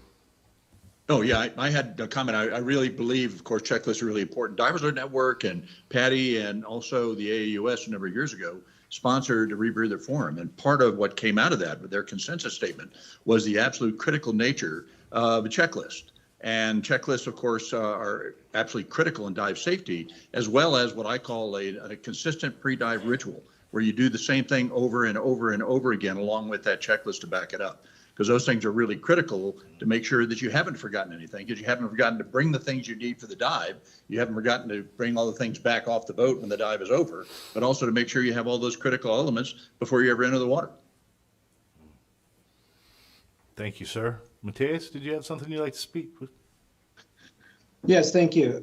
So yes to checklist, I would put that under training, right? So assuming a diver has adequate training, the number one recommendation I would like to give every new diver is do inquire about the operator's emergency action plan. Quite often, you know, if you say, well, what if, which nobody asks, what if this or that, but quite often when we get a call, you know, say for a liveaboard, and we say, okay, so what is your emergency action plan? And they go like, what do you mean? We're just calling you. Okay, so that can be part of every emergency action plan, but it cannot be the emergency action plan. You guys need to find a way to get this diver back to civilization, and that is Coast Guard, right? If you're diving, again, this doesn't apply to you guys in Florida, but you're diving in a location like Cocos Island. You need to have a plan on how to get your customer back to civilization, right? You can't just call that and expect us to dispatch a helicopter to pick you up in the middle of nowhere. So I think it's important to educate divers that their responsibility as safe divers is to inquire about an emergency action plan and be satisfied with it before you actually commit to dive with these people. Yeah, very good point. Thank you, sir. Yeah, every boat charter will tell you where the life jackets are and the oxygen kit, the approximate location, but don't be embarrassed to ask about the emergency action plan. It's a very important piece of gear that every operation should have. Anybody else on the panel? Yeah, I want to make another Mr. Orr? Yes, sir, please. Yeah. And along those lines about making sure that you have your emergency action plan, I also, whenever I go on a dive boat, I want to see their emergency oxygen unit. I also want to see their first aid kit. In fact, there's a guy named Bill Cole who runs Sea Experience down on the east coast of Florida, and I went on his boat. He said it was the first time anybody ever checked. And I do check regularly, and sometimes I find the oxygen unit actually is empty. I actually went on a dive vessel one time and they said they just checked those units today. And I said, well, I'd like to see it. And I opened it up. The unit was filled with salt water. Also, very often you'll see the non-rebreather masks, especially in the Dan 02 units, that are missing those one-way valves, or they don't have the mask at all, or they're so affected by sun and salt water that they're useless. So it's a good idea to make sure that you check those things when you go on those boats to make sure everything is there the way it should be. Good point. Thank you, sir. On the panel, yes, we had somebody who wanted to speak. Captain Andy, go right ahead, sir. Yeah, I think you hit the nail on the head. 100% correct on the checklist, but also planning. We run a lot of charters, and we end up with a lot of divers that haven't been diving in a while, or they're fairly new, and some of them haven't planned very much of anything. You wonder how they even got through a class, to be honest with you, Now, we're trying to keep everybody happy and keep them diving. I'm not going to say that after the one item out of the 10 they're supposed to be checking, that we're going to keep them from diving. So a lot of times we end up having to help them with their checklist a little bit. Just a simple thing like, you got your gloves, you got your mask, but they don't plan real well. I've had some of them come out, don't have a dive computer, don't have a watch, and don't have tables, and they wonder how they're going to do the dive. It's like you had no planning whatsoever. Where did you learn how to do that? And I've told people not to get on the boat and not dive. So we've canceled the dives before too.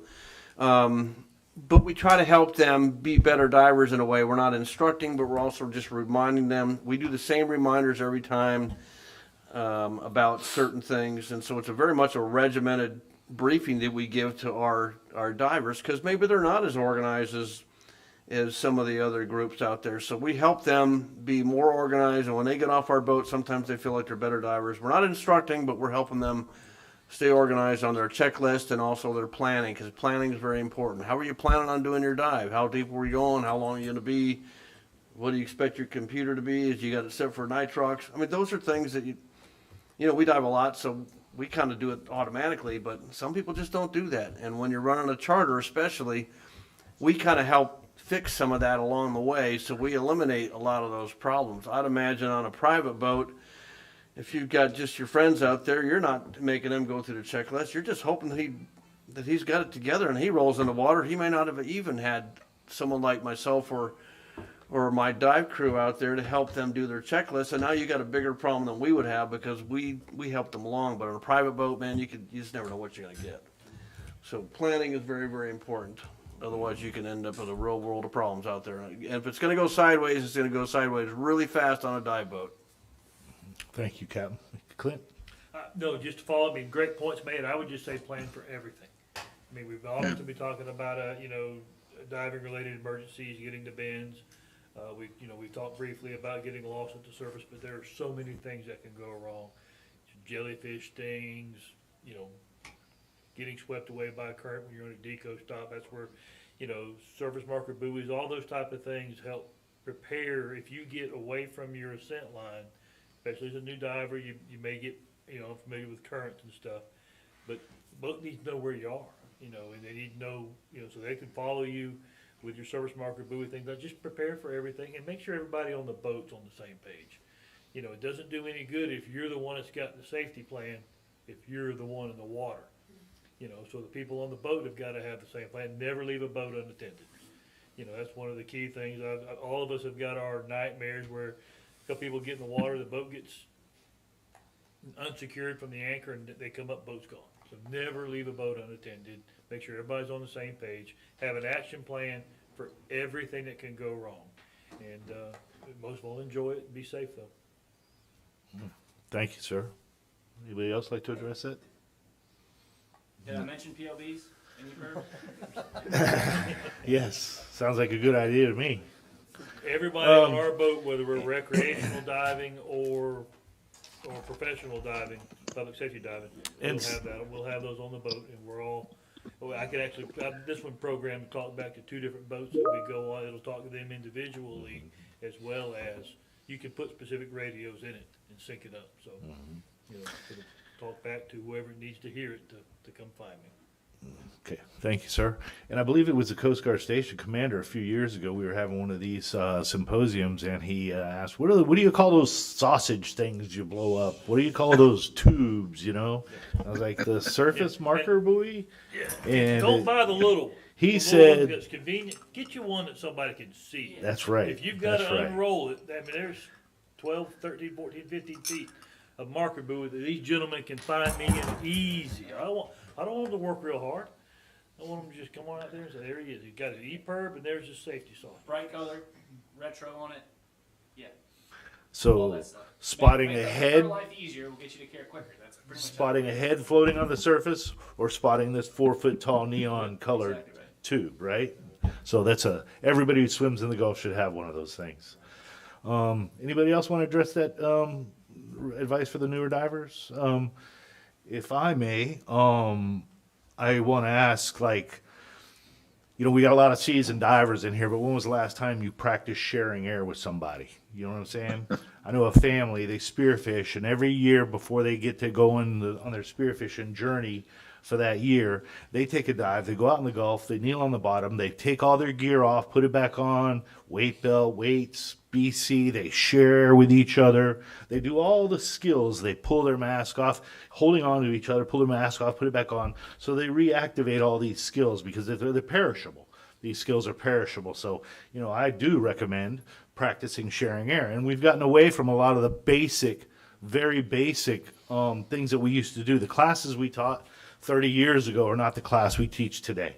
It's difficult to instill all the safety and briefings and the checklists that were enlisted years ago into what we have today. We're talking about dive computers versus using the tables and writing down the profile, and you write down your profile. Well, I plan to go to 60, but if I go to 70, here's my time for 70s, right? So this is what we would do. We would plan these things. So I think a lot of times, and I don't see a lot of buddy briefings, you know what I'm saying, where we look at each other and you go, look, this is my alternate air source. If you run out of air, this is what I'm going to grab you, and this is what I'm going to hand you. There's not a lot of that going on. I've got a weight belt, or I've got weight pockets. We've kind of lost the art of that interpersonal brief between the two buddies that we're identifying, and it helps if I lose this guy and I fall in with another group of people. If I've taken a good look at his gear and I can see, well, that's not him, I'm following him with these other people. So, that mental note of what they're wearing, how do I get them out of it if I need to, where do I get rid of the weights? So these really basic, simple dive briefs that should happen between the buddies, they need to come back. You know what I'm saying? I don't see that a whole lot, and I would really love to see more of that. The basic pre-dive safety brief, we were all taught these acronyms in our training agencies. Begin with a review and a friend. It's buoyancy, weights, air, regulator, and then another one is CBAG, site assessments, emergency procedures, activity, and then buoyancy, air, and gear, right? So if we get back to these sort of things, I think it would, and planning your dive, again, we would write, I'm going to 60, but if I get to 70, this is how long I have. Planning your dive and diving your plan. Know when to punch out. If it's time to, the dive is going wrong. We had a 54-year-old gentleman, came over from Louisiana. He tried to tie in on the Oriskany. He missed the tower. He goes to the flight deck. He's at 150 feet, 50-year-old man trying to tie in on this flight deck. He runs out of air. He bingos and he bolts to the surface. He didn't make it. He should have punched out. He should have not made that effort. We're not super beings. We can punch out and come back and dive another day. You got to know when. Some of the other things that we hadn't really talked about are related emergencies. We're going out on these boats. Somebody caught a barracuda. The barracuda jumps over the boat and lacerates somebody to the point where you can bleed out in 5 minutes, right? Do you have a tourniquet on your boat? Do you have a sufficient stop the bleed kit as well as a basic Band-Aid first aid kit? These kind of things can really make a difference in saving somebody's life. The tourniquets have come back in a big way, and everybody should get trained in their use. And the last thing I'll rail about is the buddy system. You know, we first off, none of us are Navy divers. Well, there might be one or two of us in the room who are qualified, but I'm too old. My circulatory system is not that of a 20-year-old. So when I'm diving, these computers typically give us more bottom time than the tables will. Whenever somebody gets bent and they go to the chamber, they love pulling up your computer. They're going, look at that. Wow, he's off. He's 4 groups off the, he should have had 20 minutes of deco based on what the computer allowed you to do. So as we get older, Mr. Orr, that presentation he does on the aging of divers, everybody should listen to it. Because, we're not 20 years old and our circulatory systems are not what they used to be. And if we're a little overweight, the circulation is not reaching all these parts of our bodies. So we need to, dive conservatively, take those things into account. If you're not feeling that good this day, a day, dehydration is a major component, so always cut back. You should be able to turn a dive on a buddy team in the cave diving community. If one person turns the dive, of course there's not much communication, but if one person that turns the dive, nobody asks questions why they turn the dive. If it's time to go, it's time to go. You know what I mean? So if you have any reservations or any reasons to turn the dive or abort the dive, then do so. Buddy teams, I'm made aware of the fact that military divers, they're tethered together oftentimes. Our buddy system tends to be same day, same ocean, especially spearfishing. Now, spearfishing lately with the habit that the local fish have us scavenging, trying to take our fish when we're spearfishing. Lately, it's become a job where you work in a buddy team. One guy shoots the fish. Here comes the tax man. So the other guy runs the tax man off while this guy shoots his fish and gets it stringed up. And now it's my turn after I've run off the fish to shoot a fish.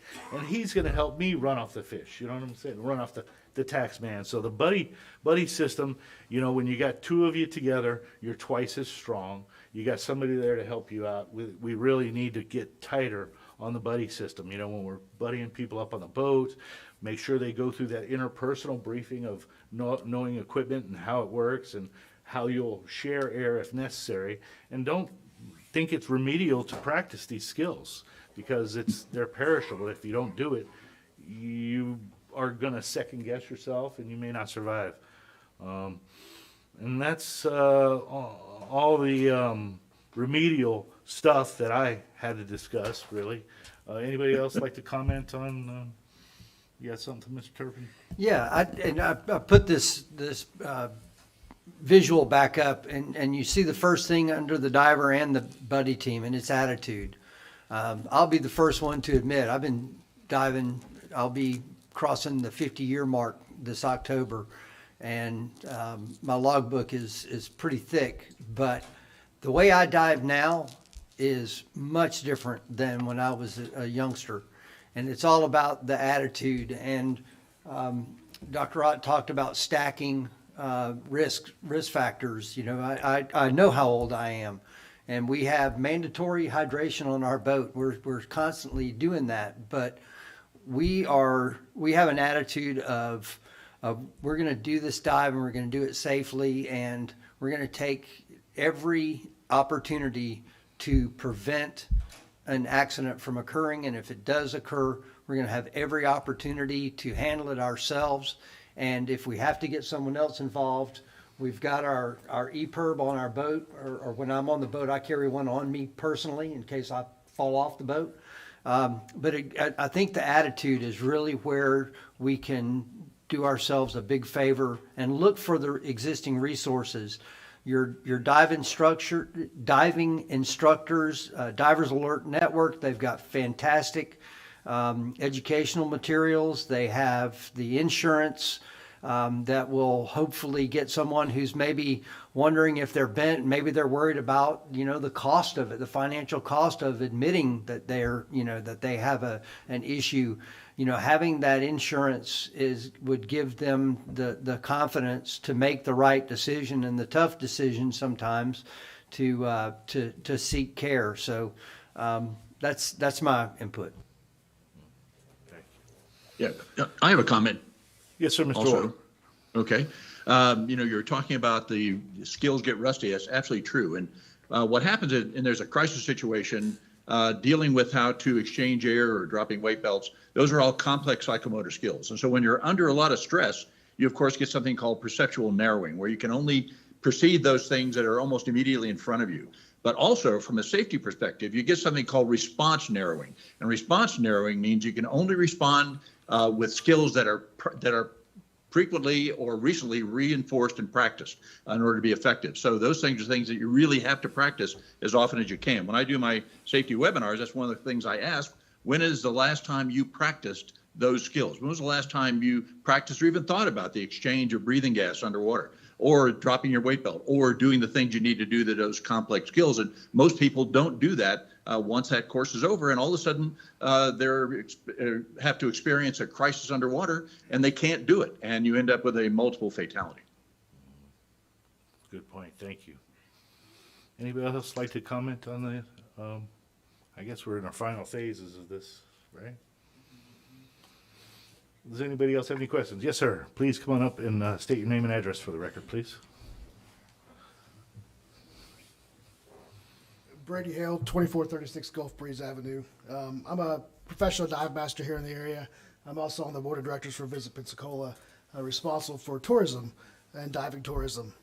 We've talked about several things here tonight on personal responsibility, but since we have the ability to have lots of county people in the room, I want to address that a little bit more. We kind of breezed over it, I think, from a diving perspective, from a diver perspective who's been bit and had to go to the chamber in Mobile because we had no chamber here. Just like the doctor from Dan just said, their best advice to divers is to find out what the local emergency action plan is. And if our emergency action plan is, we're going to get you off the water, great. Our training organizations here are doing a great job training divers. Our dive charters are doing a great job of running safe operations. We have an amazing Coast Guard that will get you off the water and get you onto land. But once we get to land, well, you're kind of screwed. We're hoping EMS is the paramedic's going to be trained for the thing that happens. And once you get to the ER, well, we're kind of hoping that the doctor knows what he's doing. And we really hope that Mobile's got a chamber open. Otherwise, you're going to have to go way, way far away. We're going to have to fly you over there. From a tourism perspective, that's not acceptable. That's not something that Escambia County needs to be known for. Sorry. We need to do a better job. We need to do a better job as a county. This is probably the fifth symposium that I've been involved in, both as a diver and as a professional, and we say the same things over and over again. Last year, Julio came up from Mobile, and he was pretty aggressively said, what are you guys going to do about this? We say the same things over and over again every year. What are we going to do different? And here we are, another year. What are we going to do different? The divers can only yell so much that we've got to make a change in the professional world. I can't force the hospitals, and I appreciate, sir, you being here from Okaloosa County, but it's pretty telling that we have nobody from Escambia County. We have multiple hospitals here that have chambers that are able to take divers, that refuse to take divers, and they're not even present in this room again for another year. So how can we as a group, how can we as a Marine Advisory Committee, how can we as a county professionals that are tasked with this job do a better job and do something? We need a call to action tonight. I would ask that the Marine Advisory Committee put forth some type of whatever you want to call it, a proposal or a recommendation. You guys are appointed by the Board of County Commissioners. They have power in this county to make changes.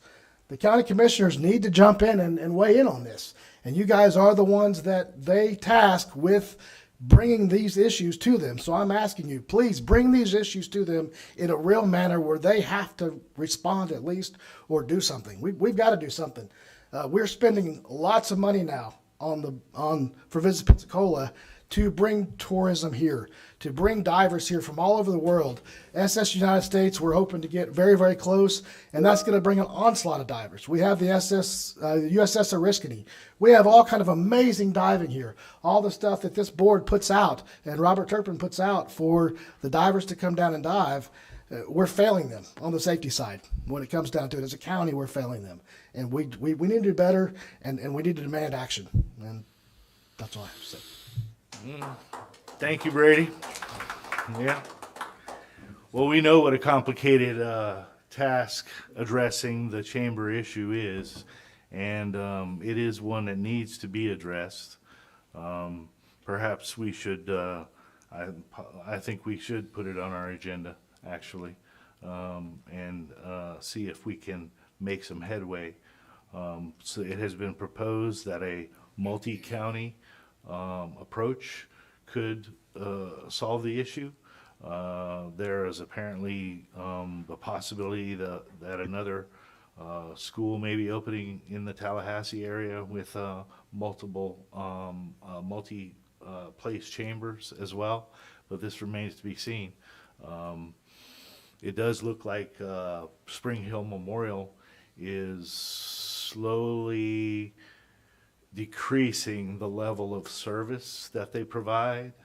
Unfortunately, with Julio's departure, he was very passionate, as we all know, about keeping the chamber up and running. But I think we do need to put that on our agenda, Brady. Thank you. Ms. Morris? Just a quick comment. So I Come work in on. We're recording everything, sir. Right. So, David Morris again. I've worked for manufacturing plants. I was forced to do hours of safety training classes that were not, there wasn't a test, all you had to do was go through it. I've been working with the DOD and DHS for 15 years. I've had to take security training classes repeatedly every year that take no more than 45 minutes of awareness training. Is there nothing at the county level that can force medical facilities to make their people take what's already part of their curriculum as far as keeping their license to operate? Are you addressing the chamber issue in particular? I'm addressing anybody who can make a medical facility take a basic 15-slide recording program every year that says, yes, I watched this and I know what this is. I see. Just so you can't claim ignorance at a medical. So I do know that our paramedics and EMS, they are being trained more now on diving and diving accidents than they ever have been. There has been an increased awareness of some of the issues that we've had in the past. Mostly it's what is the issue is the time it takes to get to the chamber, and sometimes when they arrive at the emergency room, it's not recognized for what it is. The doctors have to go through before they can, the chamber treatment has to be prescribed by a physician. Oh, I get that. Before a physician can prescribe that treatment, they want to make sure that you're not having a heart attack, so they got to draw blood, do chest x-rays, because if they put you in the chamber and you have a heart attack, well, they can't get to you. You know what I mean? So I do know that... I was just asking if there is something in place for basic awareness training, for just an occupational requirement to operate a medical facility. For EMT, for physicians, for any of them, or the person at the desk that you walk up to and Right. say, "Hey, Okay. I got a problem."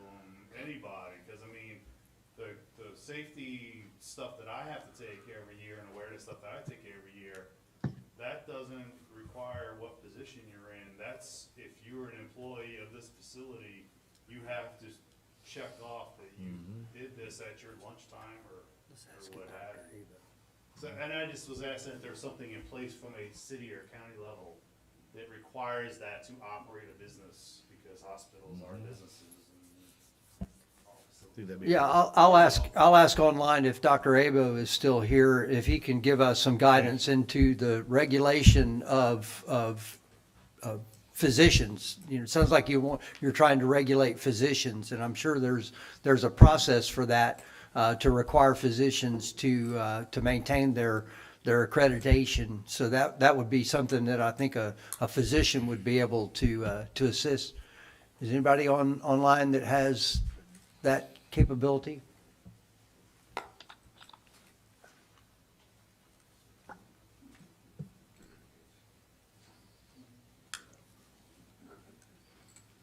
Okay, well, we can certainly, look into the answering some of the questions and concerns, but, we have to understand that there are limits to trying to force a medical industry to require physicians to do things. Where there are a number of chambers that do not treat emergent cases such as decompression illness. They treat wound care and other things. And I certainly wouldn't want to not turn the knob on asking the questions, but recognizing that there are limits to the power of a group or a local government towards a medical facility. We can ask those questions, and we'll continue to put on these dive symposia, and we'll be able to answer any questions that we do get answers to at the monthly meetings of the Escambia County Marine Advisory Committee. These are always on the second Monday of every month, 5:30 in this room. And these are the kinds of issues and questions and discussions that we can have. And when we get those answers, we'll be happy to provide those. Any other questions? Come on up here, Tad. Please state your name and address for the record, please. I'm Tad Ellenberger, 5920 Sewell Street here in Pensacola. I'm currently a contract instructor at Dive Pros. My background is I was in the military as hospital foreman, and then I was in the commercial dive industry for 10 years, and then currently a nurse at Baptist Hospital. And so in diving, to where I've seen all aspects of it, to where I've been advanced diver medic in the commercial dive field, and like they're saying, to where the response time and treatment, we got 2 chambers. When we go out to a dive site, we got 2 chambers so we can operate 24 hours a day. Someone gets bent, we still have another one to where they come up, we do decompression diving, and we just keep on going around the clock. And so it seems to where it was like here in the recreational dive field, like this gentleman was saying, to where the evacuation plan basically stops when you get to the beach. And to where it was like, I was wondering, the Dan representative, are people able to complete their evacuation plan, calling up Dan ahead of time at the beginning of the week? It's like, hey, what are the closest chambers that are open that if we do have a dive accident, that they can go to? Because that way, to where your customer can complete their evacuation dive plan, to where they think that they're bent. We realize that, hey, you got to get to hospital stuff. You get to hospital. Well, working at Baptist, and Julio confirmed it, when he came and spoke here, one of the major things from like here to Mobile and stuff is transportation. Because at night, weekends and stuff, EMS, they have basically their crews is for emergencies.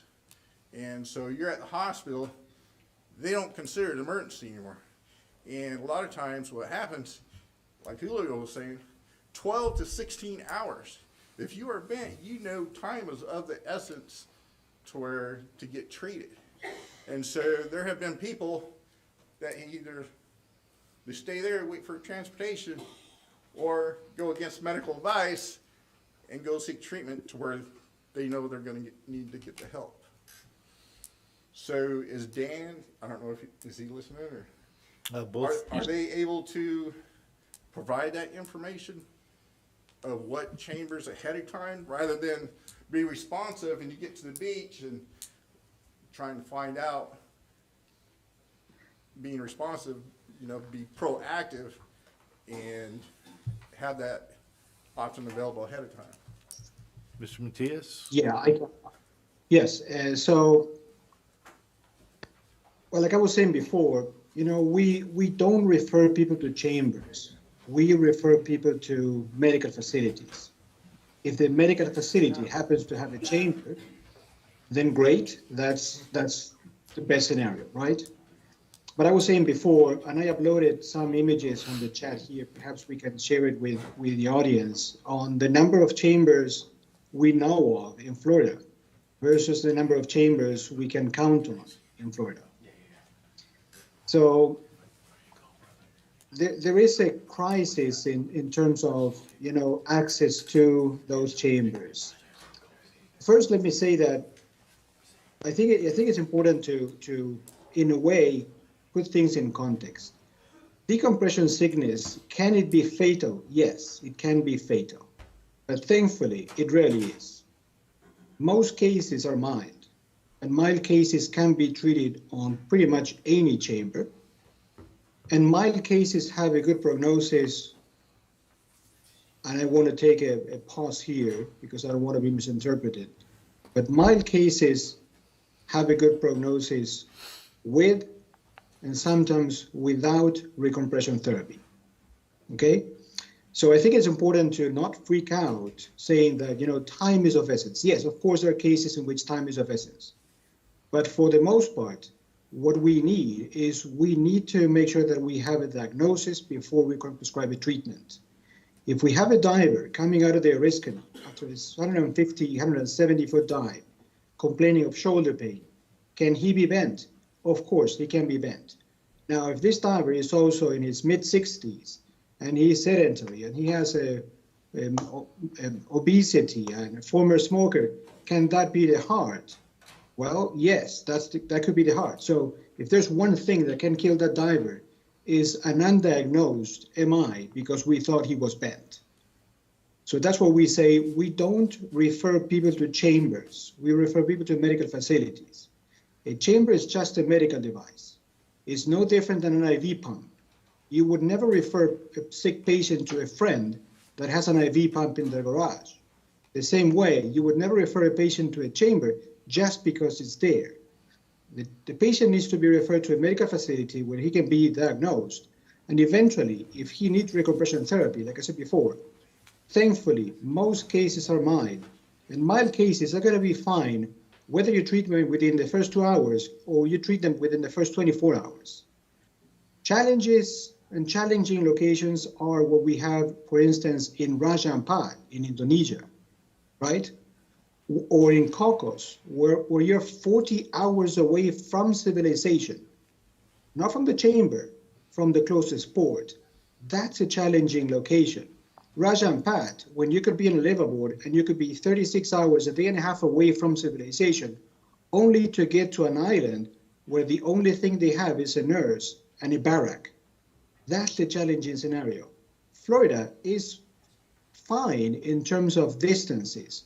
What is absurdly demoralizing in Florida is not the distances between chambers, is having to fly over perfectly good chambers that just choose not to treat divers. I think that is the real crisis here.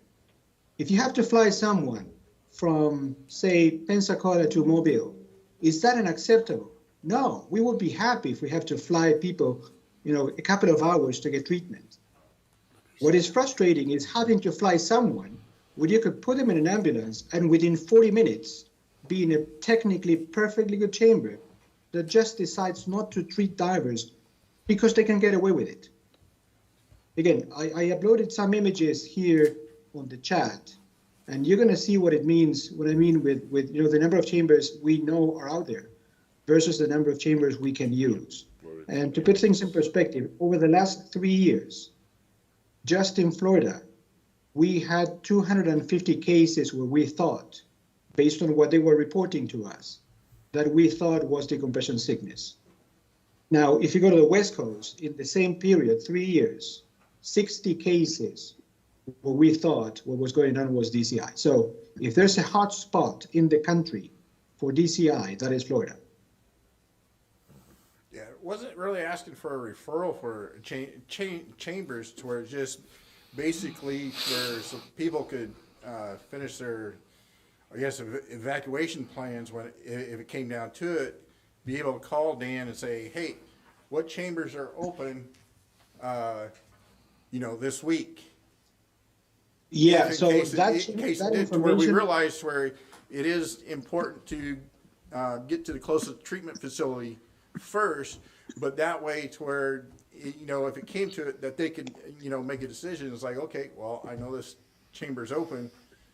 100%. That's why we have this 24/7 service. I mean, if I give you something of what is available today, it might be outdated the minute we hang up the phone. Sometimes chambers call us to let us know that they're going to be offline for maintenance, for operational issues. And like I said before, earlier today, we may not recommend necessarily the closest one, but the most appropriate to what is going on. So 24/7. If you have an issue and you feel that eventually a chamber might be needed, call us. We will let you know at that moment in time what we know of in terms of availability. Okay. And the reason I go over this, the final, it was like evacuation plan, is so that in doing the plan, the available resources. And one of the experiences that I had to where we were on a dive boat, we were doing a job, and we were like several hours, maybe like a half-day boat ride to the beach. And so it was like their evacuation plan to where it's like they managed to get one of the helicopters from platform and fly to the beach, meet EMS, and then from hitting the beach EMS, it was like another hour and a half, 2 hour EMS ride. And so it was like, with my experience and stuff, to where I was like, hey, I know that hospital in Louisiana has a helicopter platform. And so it was like I say, why can't they just cut off the EMS and fly straight there? And the pilots were like, we can do that? Yeah. So they basically called the hospital and say, hey, we got a patient. And so they allowed them to come right there. And like I said, they were able to cut their time. And we were able to get that patient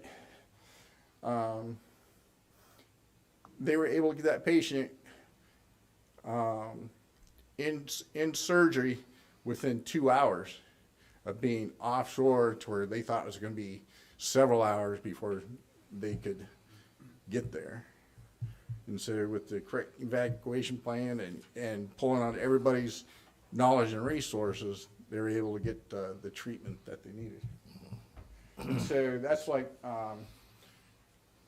it was like, if the board can get some with these companies from the commercial dive site and see how they set up these physicians and stuff that they have on call, and it's all about money and stuff, to where it seems like the multiple counties in the Panhandle, from tourism dollars and stuff, come up with a plan to where it's like, hey, we got this fund, and if you dangle money in front of hospitals that need money, to where it's like, hey, we got this fund, to where if you, to where, I don't know what the cost would be or stuff, that they could set up a plan to where it's like, okay, we have physician dive officer that could be on call, and yeah, we would need several. Yes, it's a good idea. Now, what I have done in the past when we have these big lionfish tournaments, and I know people are going to be out there doing crazy, risky type of diving, is I'll call the local chamber to find out if they're operational. And if they're operational, I'll let it ride. But if they're not operational, I will put the word out that the chamber, our local chamber is down. Everybody needs to exercise a little bit of extra precaution. You know what I mean? That or plan to take a very long ride to get to an operational chamber. But you can call over there as well and find out if they're operational. Yeah, thank you, Tad. Anybody on the panel like to react to that comment or question? No? Anybody else have a question? Do you have something else, David? No? Anybody? Yeah, I think so. We'll take a break and continue on with the Marine Advisory Committee meeting. I want to thank all of our panelists very much for taking the time out of their day, coming up here and meeting with us and sharing your knowledge and expertise and putting up with us too. Yeah, and also all the people in the audience, the professionals that are here and the public that are here to discuss this very important issue. And we really appreciate it. Again, the Marine Advisory Committee meets here the second Monday of every month at 5:30 p.m. And we'll be happy to continue these discussions. Thank you to our folks online that were willing to participate, and we'll keep you looped into the questions, and hopefully we can all work as a team to make a better safety net. But I think everybody who flies and everyone who operates in the circus, they don't want to depend on the safety net. They want to prevent themselves from getting to that point where the safety net is between the only thing between them and disaster. So I think of all the things that we learned here tonight, we all as divers are highly motivated to work towards preventing the accidents from occurring. So we'll take a break. It is 7:42. We'll come back at 5 till. And if you want to carry on any conversations, we have a nice lobby out there. And the Marine Advisory Committee members, if you would, please come to the dais and we'll move through your agenda. Thank you.